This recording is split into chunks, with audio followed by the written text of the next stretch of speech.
Life divine பயில்வதற்காக நம் அனைவரையும் இந்த இணையதளத்தின் மூலம் ஒருங்கிணைத்து இந்த நல்ல வாய்ப்பினை நமக்கு அழியுள்ள பகவானுக்கும் ஸ்ரீ அன்னைக்கும் நமது நன்றியையும் வணக்கத்தையும் அவர்களது பொற்பாதங்களில் சமர்ப்பிப்போம். இத்தருணத்தில் நம் மனதில் எழும் ஒவ்வொரு எண்ணத்தையும், இங்கு நாம் பேசும் ஒவ்வொரு வார்த்தையையும் அவர்களுக்கு காணிக்கையாக சமர்ப்பிப்போம். அனைவருக்கும் மாலை வணக்கம். நாம் இன்றைக்கு பார்க்க போவது book 2 chapter 7 the knowledge and the ignorance என்கின்ற சாப்டர்னுடைய சினாப்சிஸ், சுருக்கம். போன செஷன்ல கம்ப்ளீட்டா நம்ம அதை ஒவ்வொரு பேராகிராஃபையும் டீட்டெயில்டாக பார்த்தோம்.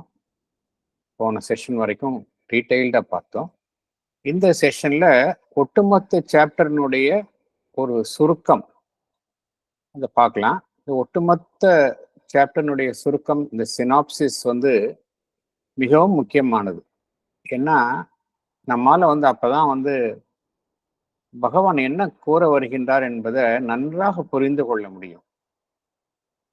நோ டவுட் நம்ம இண்டிவிஜுவலாக ஒவ்வொரு பேராகிராஃபையும் படிக்கும் பொழுது தனிப்பட்ட கருத்துக்கள் அதெல்லாம் ரொம்ப ஆழமாக பார்க்குறோம். ஆனால் பகவான் ஒரு சாப்டரை அமைக்கும் பொழுது அந்த ஆர்கிடெக்சர்னு சொல்கிறோம் இல்லையா, ஒரு கட்டடம் கட்டினா அதுக்கு ஒரு ஆர்கிடெக்சர் இருக்குது. அந்த ஆர்கிடெக்சருங்கிறது ஒரு ஒட்டுமொத்தமாக இருக்கக்கூடிய ஒரு அமைப்பு. அந்த ஆர்கிடெக்சர் எப்படி இருக்குங்கிறது ஒட்டுமொத்தமாக நம்ம பார்க்கும் பொழுதுதான் நம்மால் நன்றாக புரிந்து கொள்ள முடியுது. எல்லா விதமான பகவான் கூறக்கூடிய அனைத்து கருத்துக்களையும் நம்மால பொருத்தி பார்க்க முடியுது. ஆகையால் இந்த சினாப்சிஸ் என்பது மிகவும் முக்கியமானது.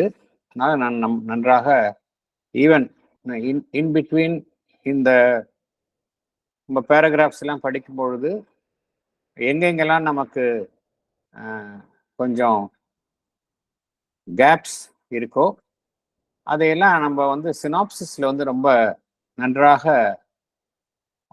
ஆழ்ந்து அதுல கவனிக்கும் பொழுது நம்மால சரி செய்து கொள்ள முடியும். அதனால் இப்போ நம்ம என்ன பண்ணா சினாப்சிஸ்க்கு உள்ள போகலாம்.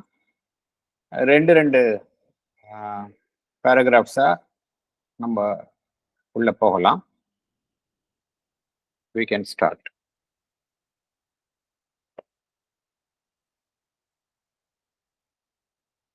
படிக்கிட்டு வாங்க sir. Yes, madam.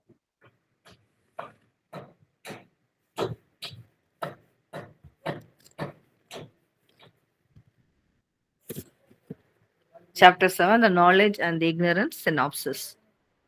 All the seven principles, Sat, Chit, Ananda, supermind, mind, life, matter, are one in their essential and fundamental reality.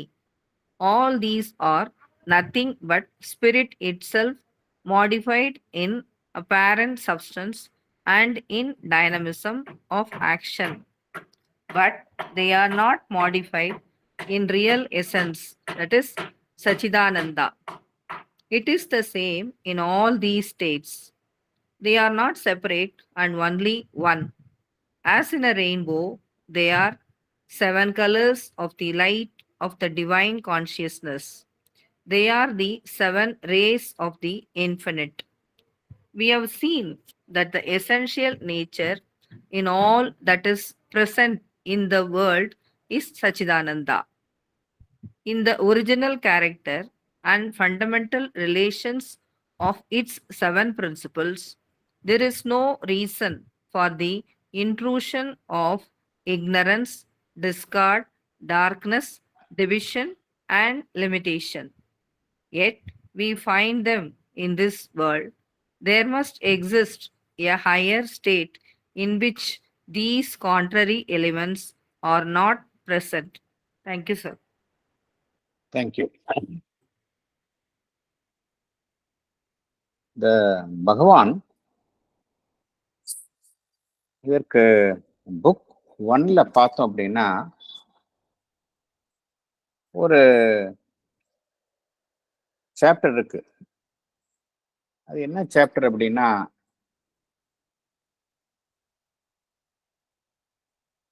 The Sevenfold Chord of Being. The Sevenfold Chord of Being, Chapter 27. அதுதான் Sevenfold Chord of Being. அதுல என்ன கோருகின்றார் என்றால், இந்த ஒட்டுமொத்த எக்ஸிஸ்டன்ஸ்ல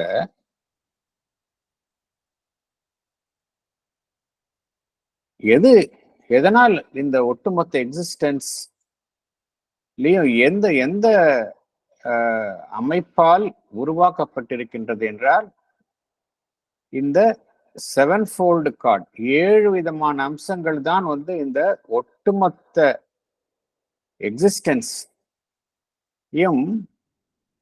உருவாக்கி உள்ளது. எல்லா இடத்துலையும் இந்த செவன்ஃபோல்டு கார்ட் ஆஃப் எக்ஸிஸ்டன்ஸ், 7 பிரின்சிபிள்ஸ் தான் எல்லா இடத்துலையும் இருக்கும். 7 விதிகள் தான் வந்து எல்லா இடத்துலையும் இருக்கும். இதை தவிர வேற எதுவுமே கிடையாது. இந்த 7 விதிகள் என்ன அப்படின்னா, இந்த மேல் அப்பர் ஹெமிஸ்பியர்னு சொல்றோம், அதுதான் சச்சித் ஆனந்தா.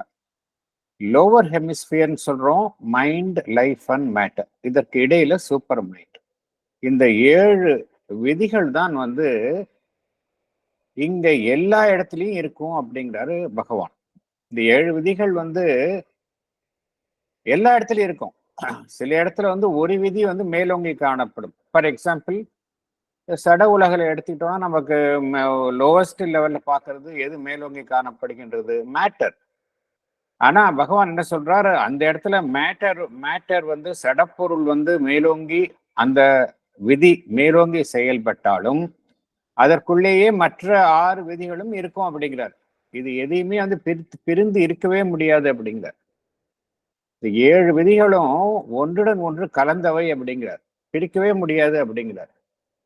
7 விதிகள் என்ன அப்படின்னா, உண்மையிலேயே அந்த 7 விதிகள் என்ன அப்படின்னா, அந்த மெய்ப்பொருள் தன்னை வெவ்வேறு விதமாக மேற்புறத்தில் தன்னை வெளிக்காட்டுக் கொள்வதுதான் இந்த 7 விதிகள். மெய்ப்பொருள், அந்த ஸ்பிரிட் தான் வந்து ஒரு பக்கம் மேட்டரா இருக்கு, ஒரு பக்கம் லைஃபா இருக்கு, ஒரு பக்கம் மைண்டா இருக்கு. சூப்பர் மைண்ட், அதுக்கு மேல சச்சித்தானந்த, எல்லாமே ஒரே ரியாலிட்டி தான், ஆம்னி பிரசன்ட் ரியாலிட்டி தான். இது எல்லா இடத்துலயும் ஒரே மாதிரி தான் இருக்கு அப்படிங்கிறார். செப்பரேட் கிடையாது அப்படிங்கிறார். தே ஆர் நாட் செப்பரேட் அப்படிங்கிறார். எப்படி வந்து நம்ம ரெயின்போல வந்து 7 நிறங்கள் இருக்கின்றனோ, அதே போல இந்த இறை பேருணர்வுல இந்த 7 விதிகள் வந்து ஒரு வானவில் போல இருக்கின்றது. 7 ரேஸ் ஆஃப் த இன்ஃபினிட், அந்த அனந்தமான பரம்பொருளினுடைய 7 கதிர்களாக இவைகள் காணப்படுகின்றன. இதுதான் வந்து அடிப்படை விதி. இதை மனசுல நம்ம தெளிவா வாங்கிக்கணும். 7fold கார்ட்ஸ் ஆஃப் பீயிங் அப்படிங்கிறார் பகவான். அது அந்த சாப்டர்ல ரொம்ப டீடைல்டா சொல்றாரு. இதுல வந்து அதுல இருந்து ஆரம்பிக்கிறார். ஆகையினால என்ன நம்ம கண்டறிகின்றோம் என்றால், இந்த உலகத்தில் காணக்கூடிய அனைத்தினுள்ளும் இருப்பது எதுன்னு பார்த்தோம் அப்படின்னா, அந்த சச்சிதானந்தா தான்.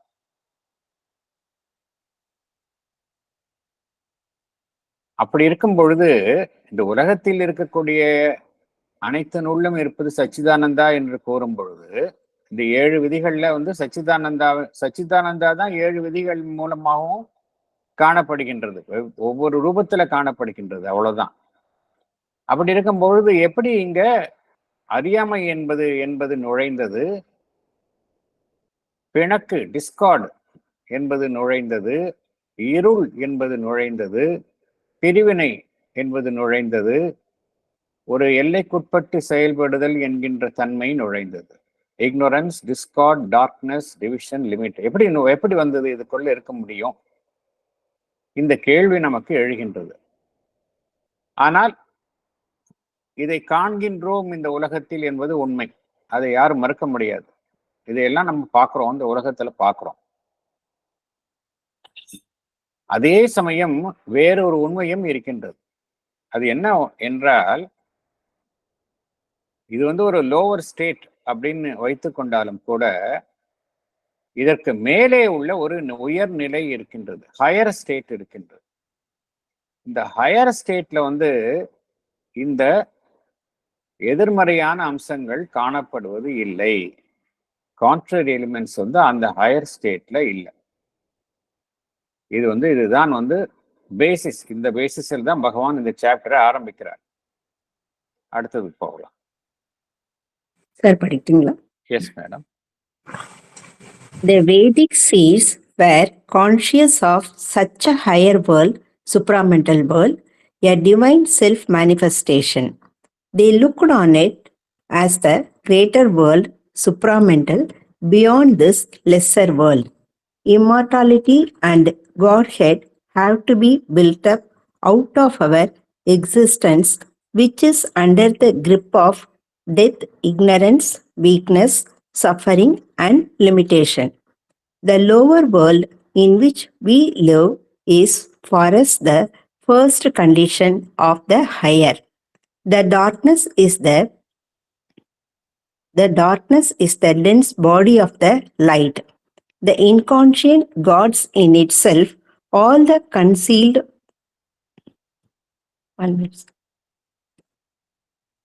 The inconscient gods in itself, all the concealed superconscient. This was the justification of man's conception of truth, immortality, bliss, which seems so paradoxical at first sight in a world which seems its very opposite. 1 minute. இதை explain பண்ணிடுறேன். இது long paragraphs. வேத காலத்து ரிஷிகள் வேதிக் cheers, அவங்களுக்கு இந்த உயர் உலகத்தை குறித்து அறிந்திருந்தார்கள். உயர் உலகம் என்பது இந்த சூப்ராமெண்டல் வேர்ல்ட். அது குறித்த அந்த ஞானம் அவர்களுக்கு இருந்தது. நாம் இருக்கக்கூடிய உலகத்தை விட அது உயர்வான உலகம் என்கின்ற அந்த ஞானம் அவர்களுக்கு இருந்தது.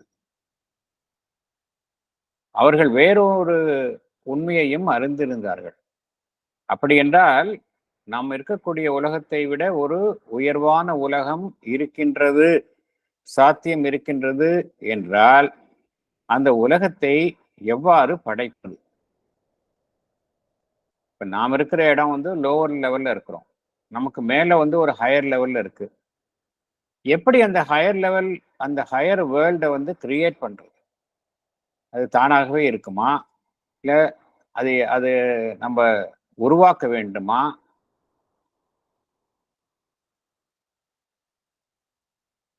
ஆகையால் அவர்கள் என்ன அறிந்திருந்தார்கள் என்றால், இந்த உயர் உலகத்தை நாம் தற்பொழுது உள்ள உலகத்தில் இருந்துதான் படைக்க வேண்டும் என்கின்ற உண்மையையும் அவர்கள் அறிந்திருந்தார்கள்.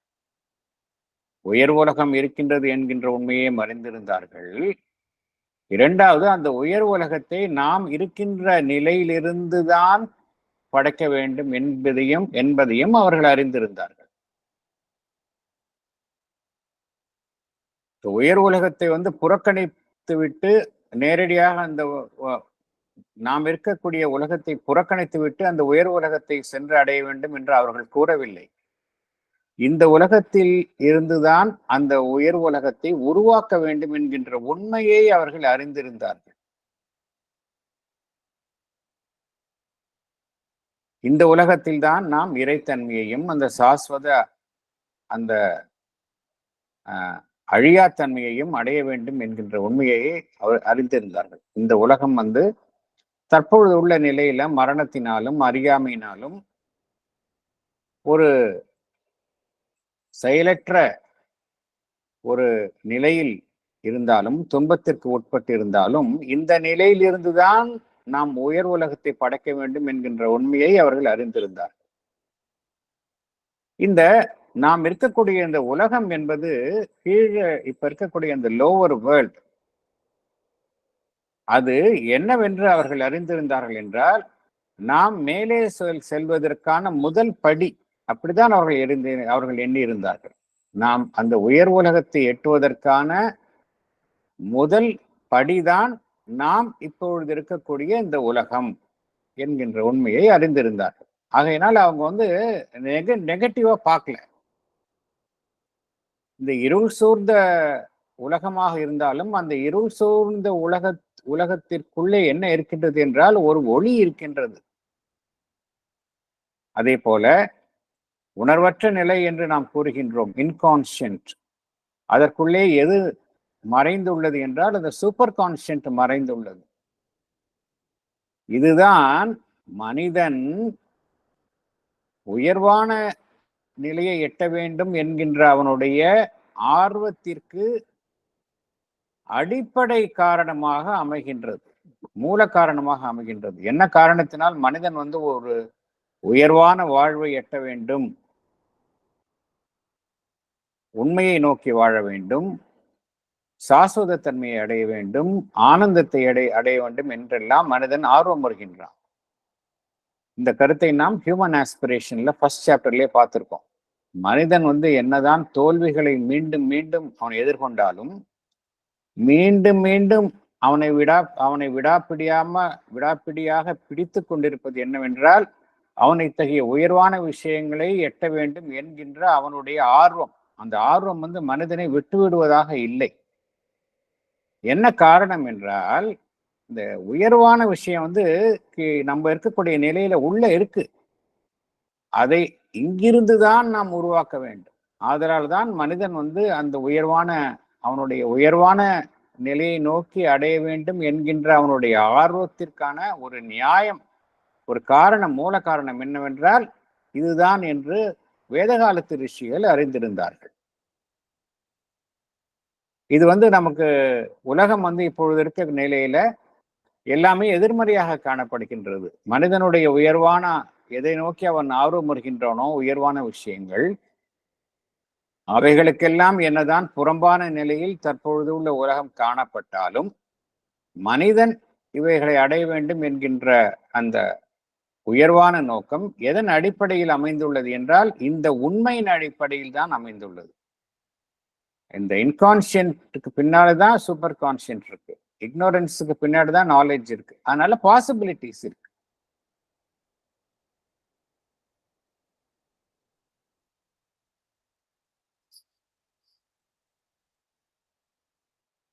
Next படிக்கிறீங்களா சார்? படிங்க madam please. We start here from our present conditions, which are the opposite of the ideal divine truth.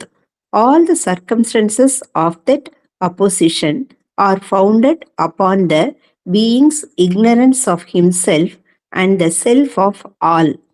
It is an outcome of an original cosmic ignorance whose result is self-limitation.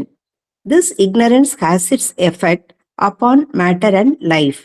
Yet it has its roots in the nature of mind, whose very character is to measure off, limit, particularize, and thereby divide. But the mind is also a universal principle, is one, is Brahman. It marks off and particularizes, and at the same time, it has a unifying and universalizing knowledge as well. This particularizing faculty of mind only becomes ignorance when it separates itself from the higher principles. Thank you, sir. Thank you. இப்போ நாம் இருக்கக்கூடிய நிலையில பார்த்தோம் அப்படின்னா எல்லாமே எதிரான நிலைகள் இருக்கு. இந்த டிவைன் ட்ரூத் அதற்கு எதிரான நிலைகளில் தான் நம்முடைய தற்பொழுது இந்த உலகம் அமைந்துள்ள நிலை இருக்கின்றது.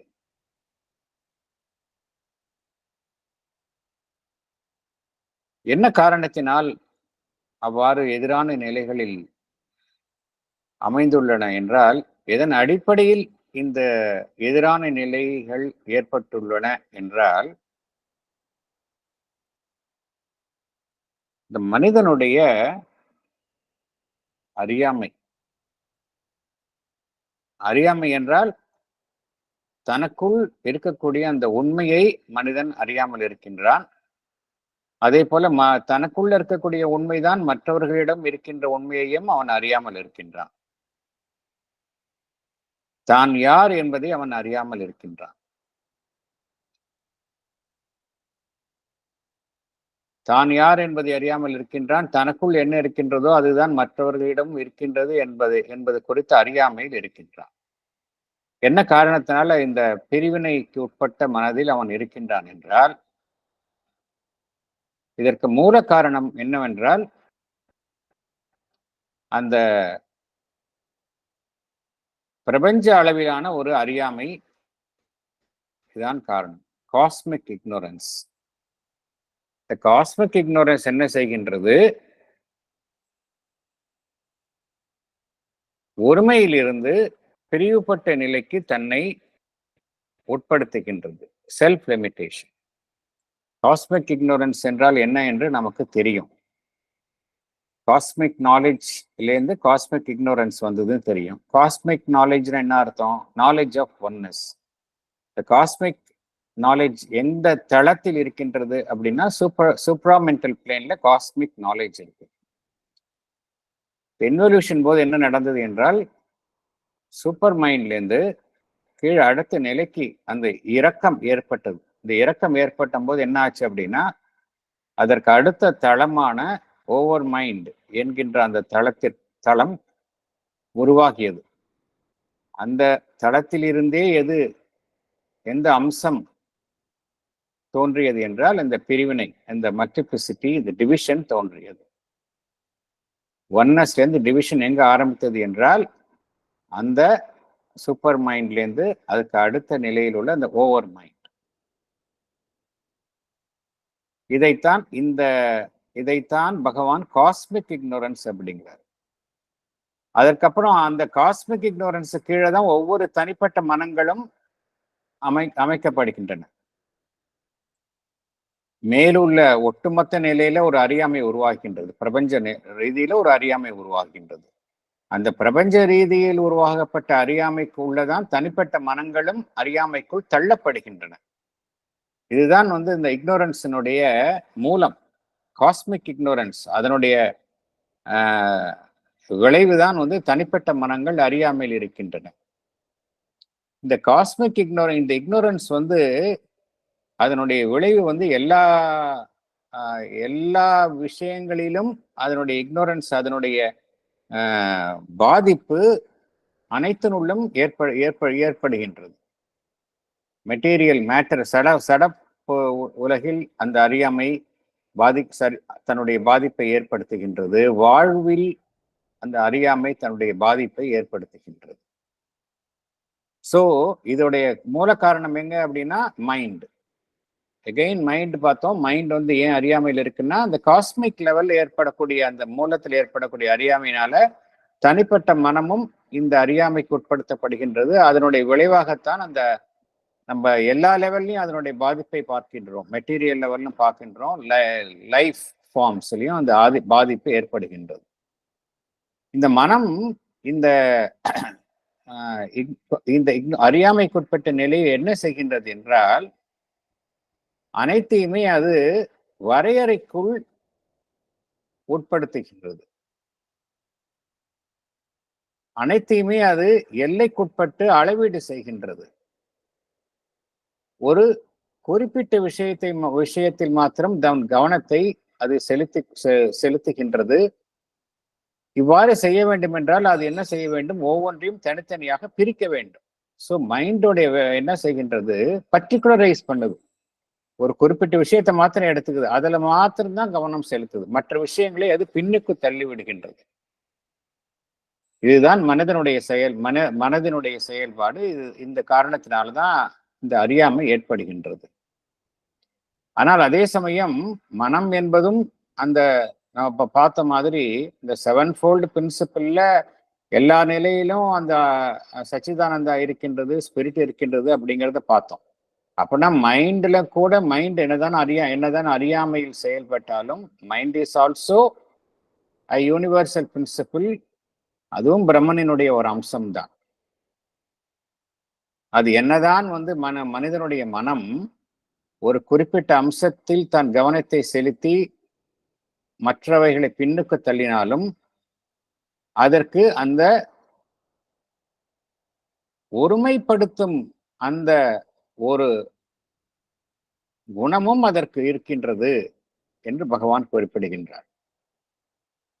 அதனாலதான் மனம் என்பது உயர்வான நிலையை எட்டக்கூடிய சாத்தியக்கூறு அதுக்குள்ள இருக்கு. மனம் என்பது இந்த நிலையிலே இருந்து விடாது என்கிறார். இந்த ஒன்றில் தன் கவனத்தை செலுத்தி அதில் மாத்திரமே தன் கவனத்தை செலுத்தி கவனத்தை இருத்திக் கொள்ளுதல், பர்டிகுலரைசிங் ஃபேக்கல்டி ஆஃப் மைண்ட் என்று பகவான் குறிப்பிடுகின்றார். நம் மனம் வந்து ஒரு மனதினுடைய ஒரு விசேஷமான அம்சம் என்றால், எந்த விஷயத்தை நம்ம கையில் எடுத்துக்கிறோமோ அதுல மாத்திரம்தான் மைண்ட் வந்து ஃபோக்கஸ் பண்ணும். ஃபார் எக்ஸாம்பிள், இப்போ லைஃப் டிவைன் படிக்கிறோம் அப்படின்னா அதுல தான் நம்ம மைண்ட் போகும், வேற ஒரு விஷயத்துல போக முடியாது. அது மைண்டினுடைய ஒரு ஒரு அடிப்படை அம்சம். இந்த பர்டிகுலரைசிங் ஃபேக்கல்டி ஆஃப் மைண்ட் தான் வந்து எப்படி மாறுகின்றது என்றால், அந்த ஒன்னஸ், அந்த நாலேஜ் ஆஃப் ஒன்னஸ் அதுக்கு இல்லாம போயிடுது. தனிப்பட்ட அம்சங்களே கவனம் செலுத்துகின்றது. It becomes ignorance. இக்னோரன்ஸா எப்படி மாறுது அப்படின்னா இதுதான் காரணம் அப்படிங்கிறார். அது தன்னை உயர்வான அம்சம், மைண்டினுடைய ஆரிஜின் எதுன்னு பார்த்தோம் அப்படின்னா சூப்பர் மைண்ட். சூப்பர் மைண்ட்ல ஒன்னஸ் தான் பார்க்கிறோம். அதிலிருந்து தன்னை தான் பிரிந்து செயல்படுவதால் மனம் என்பது அறியாமைக்குள் பிரிவினைக்கும் செயல்படுகின்றது அப்படிங்கிற. ஸோ மைண்டு தான் காரணம். மைண்ட் வந்து எகெயின் மைண்ட் வந்து மூல காரணம் கிடையாது.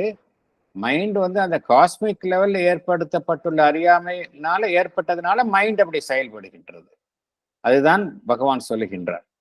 அறியாமை என்றால் என்ன காரணத்தினால் ஏற்படுகின்றது என்றால், ஒரு குறிப்பிட்ட விஷயத்துல நம்ம கவனம் செலுத்துறதுனால மற்ற விஷயங்கள் பின்னுக்கு தள்ளப்படுகின்றன என்று பகவான் குறிப்பிடுகின்றார். இதற்கு என்ன காரணம், இது எப்படி, இதுக்கு சொல்யூஷன் இருக்கா அப்படிங்கறத பத்தி அடுத்த டிஸ்கஸ் பண்றாரு. அடுத்தது போகணும். படிக்கட்டுங்களாங்க sir? Yes madam. Certain thinkers like Buddha declared that the problem of ignorance is insoluble. It is an original mystery which cannot be explained.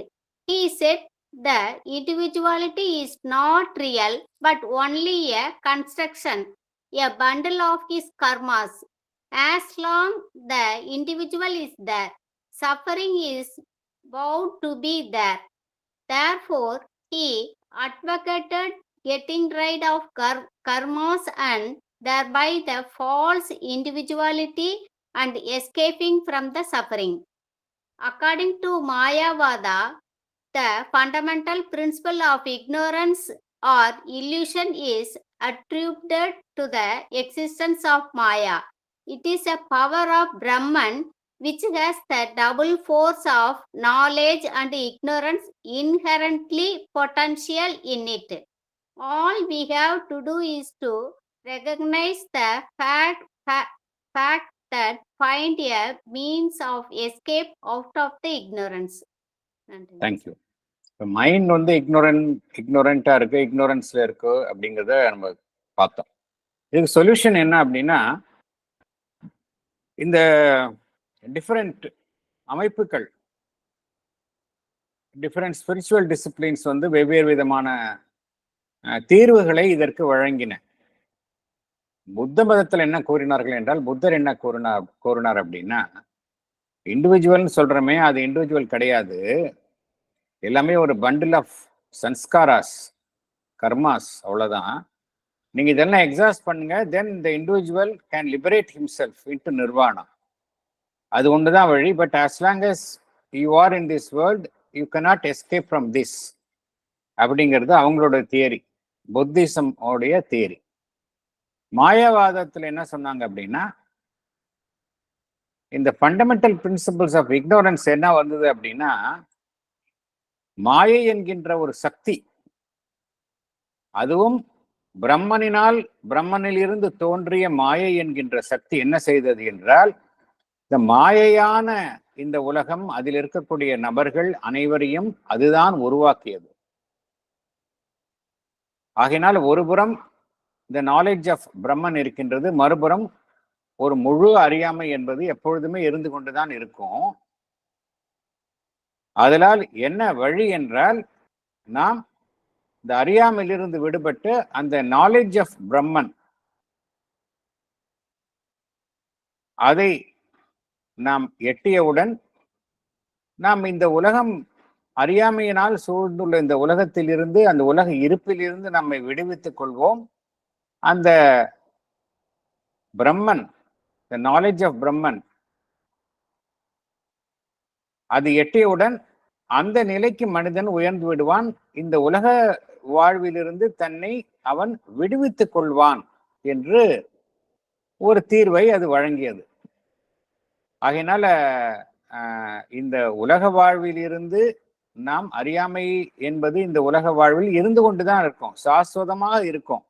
எப்படி பிரம்மன் என்பது ஒரு புறம் சாஸ்வதமான ஒரு அமைப்பாக இருக்கின்றதோ, அதே போல இங்க இருக்கக்கூடிய அறியாமை என்பதும் ஒரு சாஸ்வதமான அமைப்பு. நீங்க இருக்கிற அறியாமையை நம்ம போக்க முடியாது. அதற்கு பதிலா நம்ம அந்த ஹையர் நாலேஜை நம்ம எட்டியவுடன் இந்த உலகத்தில் இருந்து நாம் நம்மை பிடித்துள்ள இந்த தலையாக இருக்கக்கூடிய இந்த அறியாமையில் இருந்து நாம் நம்மை விடுவித்துக் கொள்ளலாம் என்று மாயாவாத கருத்துக்கள் கூறின. ஸோ இதெல்லாம் டிஃபரெண்ட் ஸ்கூல்ஸ் ஆஃப் சொல்யூஷன்ஸ். இந்த அறியாமையிலிருந்து விடுபடுவதற்கான வழிகளை வெவ்வேறு பிலசாபிக்கல் சிஸ்டம்ஸ் இப்படி எல்லாம் கோரியிருக்கு அப்படிங்கிறார் பகவான். அடுத்தது பார்க்கலாம். படிக்கலாம் sir. Yes madam. The above explanations put forth by Buddhists and Mayavadins do not satisfy the human mind. Sri Aurobindo says the diagnosis of a problem must be at the root level, but we can pursue farther and farther and clarify more and more accurately our observation of the phenomenal character and operation of the ignorance. Thereby we can come to know it not by intellect, but by the vision and experience of the truth, by realizing the truth in our own being, replacing intellectual knowledge by intuitive knowledge. The first origin of the yes. The first origin of the ignorance is beyond us as mental beings. Our mental intelligence moves within the ignorance itself. There is a level above the mind where the separation from knowledge took place and the individual mind is only its result. Thank you. இப்போ இந்த தீர்வுகள் புத்திஸ் மற்றும் மாயாவாதிகள் வழங்கிய தீர்வுகள் மனிதனுடைய மனதிற்கு திருப்திப்படுவதாக இல்லை. இது இந்த தீர்வு ஏற்றுக்க முடியாது. we want a solution. அதுக்கு சொல்யூஷனுக்கு நம்ம பகவான் ஏற்கனவே ரொம்ப இதை பத்தி கூறும் பொழுது பகவான் ரொம்ப சொல்லியிருந்தார். ஒரு காலில் ஒரு நோய் இருக்கு அப்படின்னா அந்த நோயை தான் நம்ம கண்டறிந்து அதை குணப்படுத்த வேண்டுமே ஒழிய அந்த காலையே வெட்டி எடுக்கணுங்கிறது எப்படி தீர்வாகும்? அதே போல உலகத்தில் அறியாமை என்ன காரணத்தினால் இருக்கின்றது என்பதை கண்டறிய வேண்டுமே ஒழிய இந்த உலக வாழ்விலிருந்தே நாம் விடுபடுவது என்பது அதுக்கு தீர்வாகாது என்பதுதான் பகவான் கூறக்கூடிய அந்த உண்மை. ஆகையால் பகவான் என்ன கூறுகின்றார்? அறியாமை இருக்கு அப்படின்னா அதுக்கு காரணம் என்ன அப்படிங்கிற மூல காரணத்தை கண்டுபிடிக்கணும் அப்படிங்கிறார். அதுக்கு எப்படி மூல காரணத்தை கண்டுபிடிக்கிறது அப்படின்னா இந்த உலகத்தில் இருந்து கொண்டேதான் கண்டுபிடிக்கணும் அப்படிங்கிறாரு. இந்த பினாமினல் லைஃப், இந்த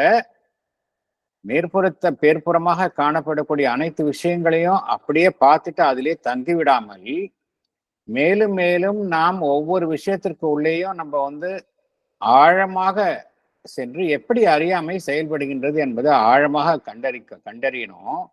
அதுதான் சொல்யூஷன் அப்படிங்கிறார். இத செய்யணும் அப்படின்னா மனிதனுடைய அறிவு எல்லைக்குட்பட்டு தான் செயல்படும். ஹியூமன் இன்டெலெக்ட் பார்த்தோம் அப்படின்னா it has its own limitations. வெறும் இன்டெலெக்சுவல் லெவல்ல இதை சாதிக்க முடியாது அப்படிங்கிறார். அப்படின்னா வேற எப்படி பண்ண முடியும் அப்படின்னா இன்டெலெக்ட்னா ஹியூமன் மைண்ட் லெவல்ல முடிஞ்சிருது. பட் இதற்கு உயர்வான ஒரு அம்சம் இருக்கின்றது, விசேஷமான அம்சம் மனிதனுள்ளே இருக்கின்றது அப்படிங்கிறார். அது எப்படின்னா direct vision and experience of the truth. டைரக்டா விஷன், ஸ்பிரிச்சுவல் விஷன், உண்மையை உண்மை குறித்த நேரடியான அனுபவம். அப்படி செய்யும் பொழுது நம்மளுடைய அறிவை சார்ந்து செயல்படாமல் நம்ம அந்த இன்ட்யூட்டிவ் நாலேஜ் அதன் அடிப்படையில செயல்பட்டாதான் நமக்கு இதற்கான காரணத்தை கண்டுபிடிக்க முடியும் அப்படிங்கிறார். அப்புறம் நம்ம அறியாமை என்பது மனதில் மனிதனுடைய அறியாமை என்பது மனிதனை தாண்டிய விஷயமாக இருக்கின்றது என்கின்ற உண்மையை நாம் ஏற்றுக்கொள்ள வேண்டும். இந்த கருத்து தான் நம்ம ஏற்கனவே பார்த்தோம். அறியாமை என்பது மனித மனத்திலிருந்து ஆரம்பிக்கல.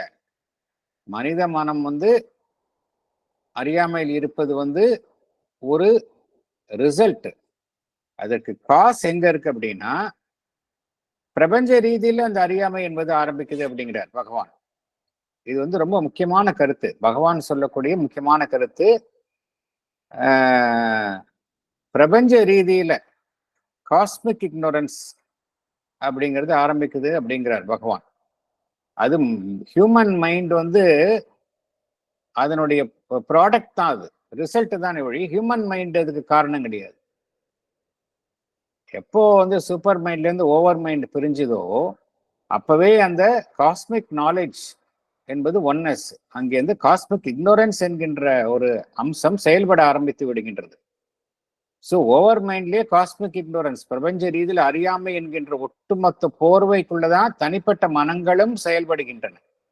இண்டிவிஜுவல் மைண்ட் ரிசல்ட் தானே வழியே, அது ஆரம்பம் கிடையாது. இது பகவான் சொல்லக்கூடிய ஒரு முக்கியமான கருத்து. வேற எங்கேயும் இந்த ட்ரெடிஷனல் ஸ்பிரிச்சுவாலிட்டியில இதை சொல்றது கிடையாது.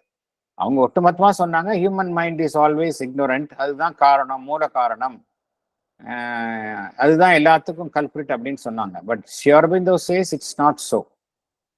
Individual mind is only a product of the cosmic ignorance. So solution எங்க இருக்கு அப்படின்னா இந்த இண்டிவிஜுவல் மைண்டுக்கு மேலதான் இருக்க வழி, இண்டிவிஜுவல் மைண்ட்ல இல்லை. அதுதான் பகவான் கூறுகின்றார். அடுத்தது போகலாம். எஸ் பிரபஞ்ச இதுல எப்படி சார் இக்னரன்ஸ் வரும்? அதான் இப்போ எல்லாத்துக்கும் மூலமாக இருக்குது எதுன்னு சொல்லுங்க. எல்லாத்துக்கும் மூலம் டிவைன் தான். டிவைன் அப்படின்னு சொல்றோம். அதை நம்ம இன்னும் சரியா சொல்லணும் அப்படின்னா சச்சித் ஆனந்தா, அதுதான் படிக்கிறோம். திருப்பி அதுதான் படிக்கிறோம். நம்ம எல்லாத்துக்கும் மூலமா இருக்கிறது சச்சிதானந்தா தான். அதுதான் ஆரம்பம் இல்லையா? அதிலிருந்துதான் உலகம் வந்திருக்கு. அது உங்களுக்கு புரியுதா? அதிலிருந்துதான் அதனுடைய வெளிப்பாடாகத்தான் இந்த world is a manifestation of the divine அப்படிங்கிறது புரியுது இல்லையா? அது புரியுது இல்ல உங்களுக்கு? இப்ப world is a manifestation of the divine. So இந்த உலகம் என்பது நம்ம ஒரு படம் மாதிரி பார்க்கணும் அப்படின்னா சச்சிதானந்தா மேல இருக்கு, இந்த உலகம் கீழே இருக்கு. இது அப்படி கிடையாது, உண்மையிலேயே கிடையாது. மேல கீழேங்கிற கான்செப்ட் கிடையாது. புரிஞ்சுக்கிறதுக்கு வசதியா என்ன எப்படி வச்சுக்கலாம் அப்படின்னா சச்சிதானந்தா அப்படிங்கிறது ஒரு மேலுள்ள அமைப்பு, உலகம் என்பது கீழ் உள்ள அமைப்பு அப்படின்னு வச்சுக்கலாம். அப்படின்னா சச்சிதானந்தா தான் மூலம் அப்படிங்கறத பார்த்தோம். அனைத்திற்கும் மூலமாக இருப்பது சச்சிதானந்தம் தான். அது தன்னை கீழே இரக்கம் கொள்ள செய்து வெளிப்படுத்தி கொள்கின்றது இல்லையா? சச்சிதானந்தம் தான் இந்த உலகத்தை படைக்கின்றது. சச்சிதானந்தத்தின் மூலமாகத்தான் இந்த உலகம் படைக்கப்படுகின்றது. சச்சிதானந்தா அது மாதிரி வெளிப்படும் பொழுது அது நேரடியாக சச்சிதானந்தமாகவே வெளிப்படல. சச்சிதானந்தம் இந்த உலகத்தை படைப்பதற்கு ஒரு இடைப்பட்ட ஒரு சாதனம் தேவைப்படுகின்றது.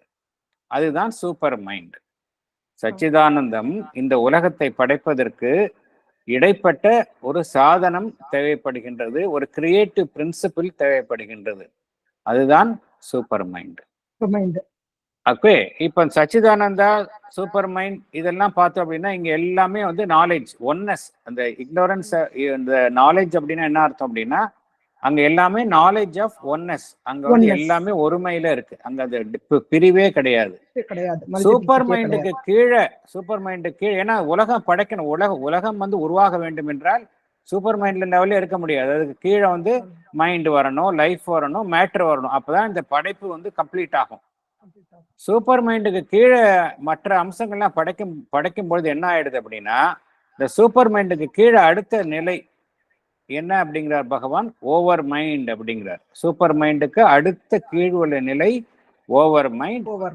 அதற்கு கீழ் உள்ள நிலை தான் பகவான் வெவ்வேறு தளங்களை சொல்றார். மனதினுடைய பல்வேறு தளங்கள், intuitive mind, illumined mind, higher mind அப்படிங்கிறார். ஸோ சூப்பர் மைண்ட்லேருந்து அந்த கீழே ஓவர் மைண்டுக்கு வரும்பொழுதே என்ன ஆயிடுது அப்படிங்கிறார் பகவான். அந்த ஒருமை என்கின்ற விதியிலிருந்து பன்மை பிரிவு என்கின்ற விதி உருவாகுகின்றது அப்படிங்கிறார். யூனிட்டிலிருந்து டிவிஷன் உருவாகின்றது.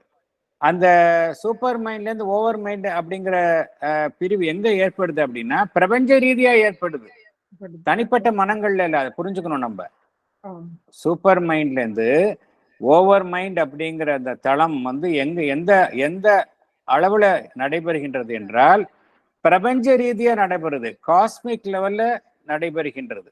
ஆகினால காஸ்மிக் லெவல்ல இக்னோரன்ஸ் உருவாகின்றது. அப்புறம் அதுல இருந்து பிரிஞ்சு கீழே வந்து தனிப்பட்ட மனங்கள் உருவாகின்றன. தனிப்பட்ட மனிதர்கள் மனங்கள் உருவாகின்றன.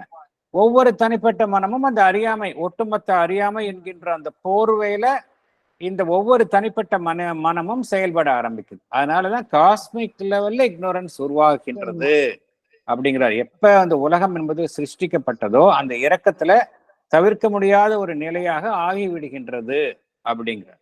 அதனால்தான் காஸ்மிக் லெவல்ல அறியாமை உண்டாகின்றது அப்படிங்கிறார். Yes sir. கவர்மெண்ட் லெவல்ல தான் இக்னரன்ஸ் ஆரம்பிச்சது அப்படின்னு சொல்றாங்க இல்லையா? ஆமா. Over mind it's a plane of gods and goddesses அப்படின்னு சொல்றாங்க சார். ஆமா சார், அந்த இடத்துல இக்னரன்ஸ் ஆரம்பிக்கிறதா? ஆமா, அதாவது இந்த காட்ஸ் அண்ட் இப்ப கூட நம்ம அலோக் பாண்டே பேச்சு நீங்க கேட்டீங்களான்னு தெரியல எனக்கு. அது கூட அதாவது இந்த காட்ஸ் அண்ட் காடஸஸ் வந்து தான் தேர் ஆல் காஸ்மிக் அட்மினிஸ்ட்ரேட்டர்ஸ். இந்த காஸ்மாஸை எப்படி நிர்வாகம் பண்றதுன்னா அந்த காஸ்மிக் காட்ஸ் தான். இந்த காஸ்மிக் காட்ஸ் அப்படிங்கிறது எந்த நிலையில வந்து அந்த காஸ்மிக் காட்ஸ் தோன்றுகின்றார்கள் என்றால் ஓவர் மென்டல் லெவல்ல, ஓவர் மைண்ட் அப்படிங்கிற பிளேன்ல தான் பகவான் என்ன கூறுகின்றார்? Millions of overmental gods are being created அப்படிங்கிறார். அந்த இடத்துல தான் millions of overmental gods, overmental beings இருக்கிறாங்க அப்படிங்கிறார். ஆனா காட்ஸ் அப்படிங்கிறதுனால அதுங்கெல்லாம் எப்படின்னா ஒவ்வொரு காடுக்கும் வந்து ஒரு எல்லைக்குள்ள செயல்படுகின்றன. டிவைன்ங்கிறது சச்சிதானந்தம், அது வந்து யூனிட்டி. அங்க வந்து லிமிட்டேஷன் கிடையாது. சூப்பர் மைண்ட் லிமிட்டேஷன் கிடையாது. ஓவர் மைண்ட் அப்படின்னு வந்தப்புறம் ஒவ்வொருத்தருக்கும் ஒரு ராஜ்யம் மாதிரி வச்சிருப்பாங்க, ஒரு கிங் மாதிரி. அவங்களுக்கு ஒரு ராஜ்யம். அந்த ராஜ்யத்துக்குள்ளதான் ஒவ்வொரு கடவுளர்களும் செயல்படுவாங்க. என்ன காரணம் அப்படின்னா அதற்கும் காரணம் இருக்கு. ஒவ்வொருத்தரும் வந்து அந்த எல்லைக்கு உட்படாம செயல்பட ஆரம்பிச்சாங்கன்னா கயாஸ் ஆயிடும் இல்லையா? எல்லாரும் ஒரு as long as they function within the limits ஒரு ஆர்டர் இருக்கும். பட் எல்லாரும் வந்து ஒரு வானளாவிய ஒரு எல்லை கடந்த சக்தியோட ஒவ்வொரு கடவுளர்களும் செயல்பட ஆரம்பிச்சாங்கன்னா கயாஸ் இருக்கும், குழப்பம் தான் ஏற்படும். அதற்காக எப்படின்னா ஒவ்வொரு கடவுளர்களுக்கும் ஒரு எல்லை, அதற்குள்ளதான் ஒவ்வொரு கடவுளர்களும் செயல்படுறாங்க. ஒவ்வொருத்தருக்கும் ஒரு ட்ரூத், ஒட்டுமொத்த உண்மை கிடையாது. ஒரு குறிப்பிட்ட உண்மை என்கின்ற அமைப்புல டிவிஷன், இந்த ஸ்டேட் ஆஃப் டிவிஷன் ஒவ்வொரு கடவுளரும் செயல்படுறாங்க. அதனால என்ன அப்படின்னா there is a division. Division அந்த லெவல்ல ஆரம்பிக்கின்றது. மற்ற கடவுளர்களுடைய செயல்பாடு குறித்து இன்னொரு கடவுளர்களுக்கு அந்த ஞானம் இருக்காது. அவர்களுக்கு அவர்களுடைய செயல்பாடு குறித்த ஞானம் தான் இருக்கும். அந்த ஒட்டுமொத்த நாலேஜ் வந்து டிவைனுக்கு தான் இருக்குமே ஒழிய இண்டிவிஜுவல் ஓவர் மென்டல் காட்ஸ்க்கு இருக்காது அப்படிங்கிறாங்க. அதனால ஒவ்வொருவரும் ஒரு சக்தியை தான் ரெப்ரசென்ட் பண்ணுவாங்க. அந்த ஓவர் மென்டல் லெவல்ல ஒவ்வொரு கடவுளரும் ஒரு குறிப்பிட்ட சக்தியை இல்ல ஒரு ஆஸ்பெக்ட் ஆஃப் ட்ரூத்தை தான் ரெப்ரசன்ட் பண்ணுவாங்க. ஒட்டுமொத்த ட்ரூத் அவங்க ரெப்ரசன்ட் பண்றது இல்லை. அந்த காஸ்மிக் காட்ஸோட செயல்பாடு அப்படிதான் இருக்கு. அதனாலதான் இக்னோரன்ஸ் அப்படிங்கிறாங்க. அந்த லெவல்லயே இக்னோரன்ஸ் என்ன அர்த்தம்னா, எகைன் அந்த இக்னோரன்ஸ் அப்படிங்கிற வார்த்தையை புரிஞ்சுக்கணும். இக்னோரன்ஸ் அப்படிங்கிறது ignorance of oneness, one with divine, oneness குறித்த அறியாமையில் இருத்தல். அதாவது அப்போ they are portion of the divine consciousness இருக்காதா sir? they know that they are the portion of the divine, but அந்த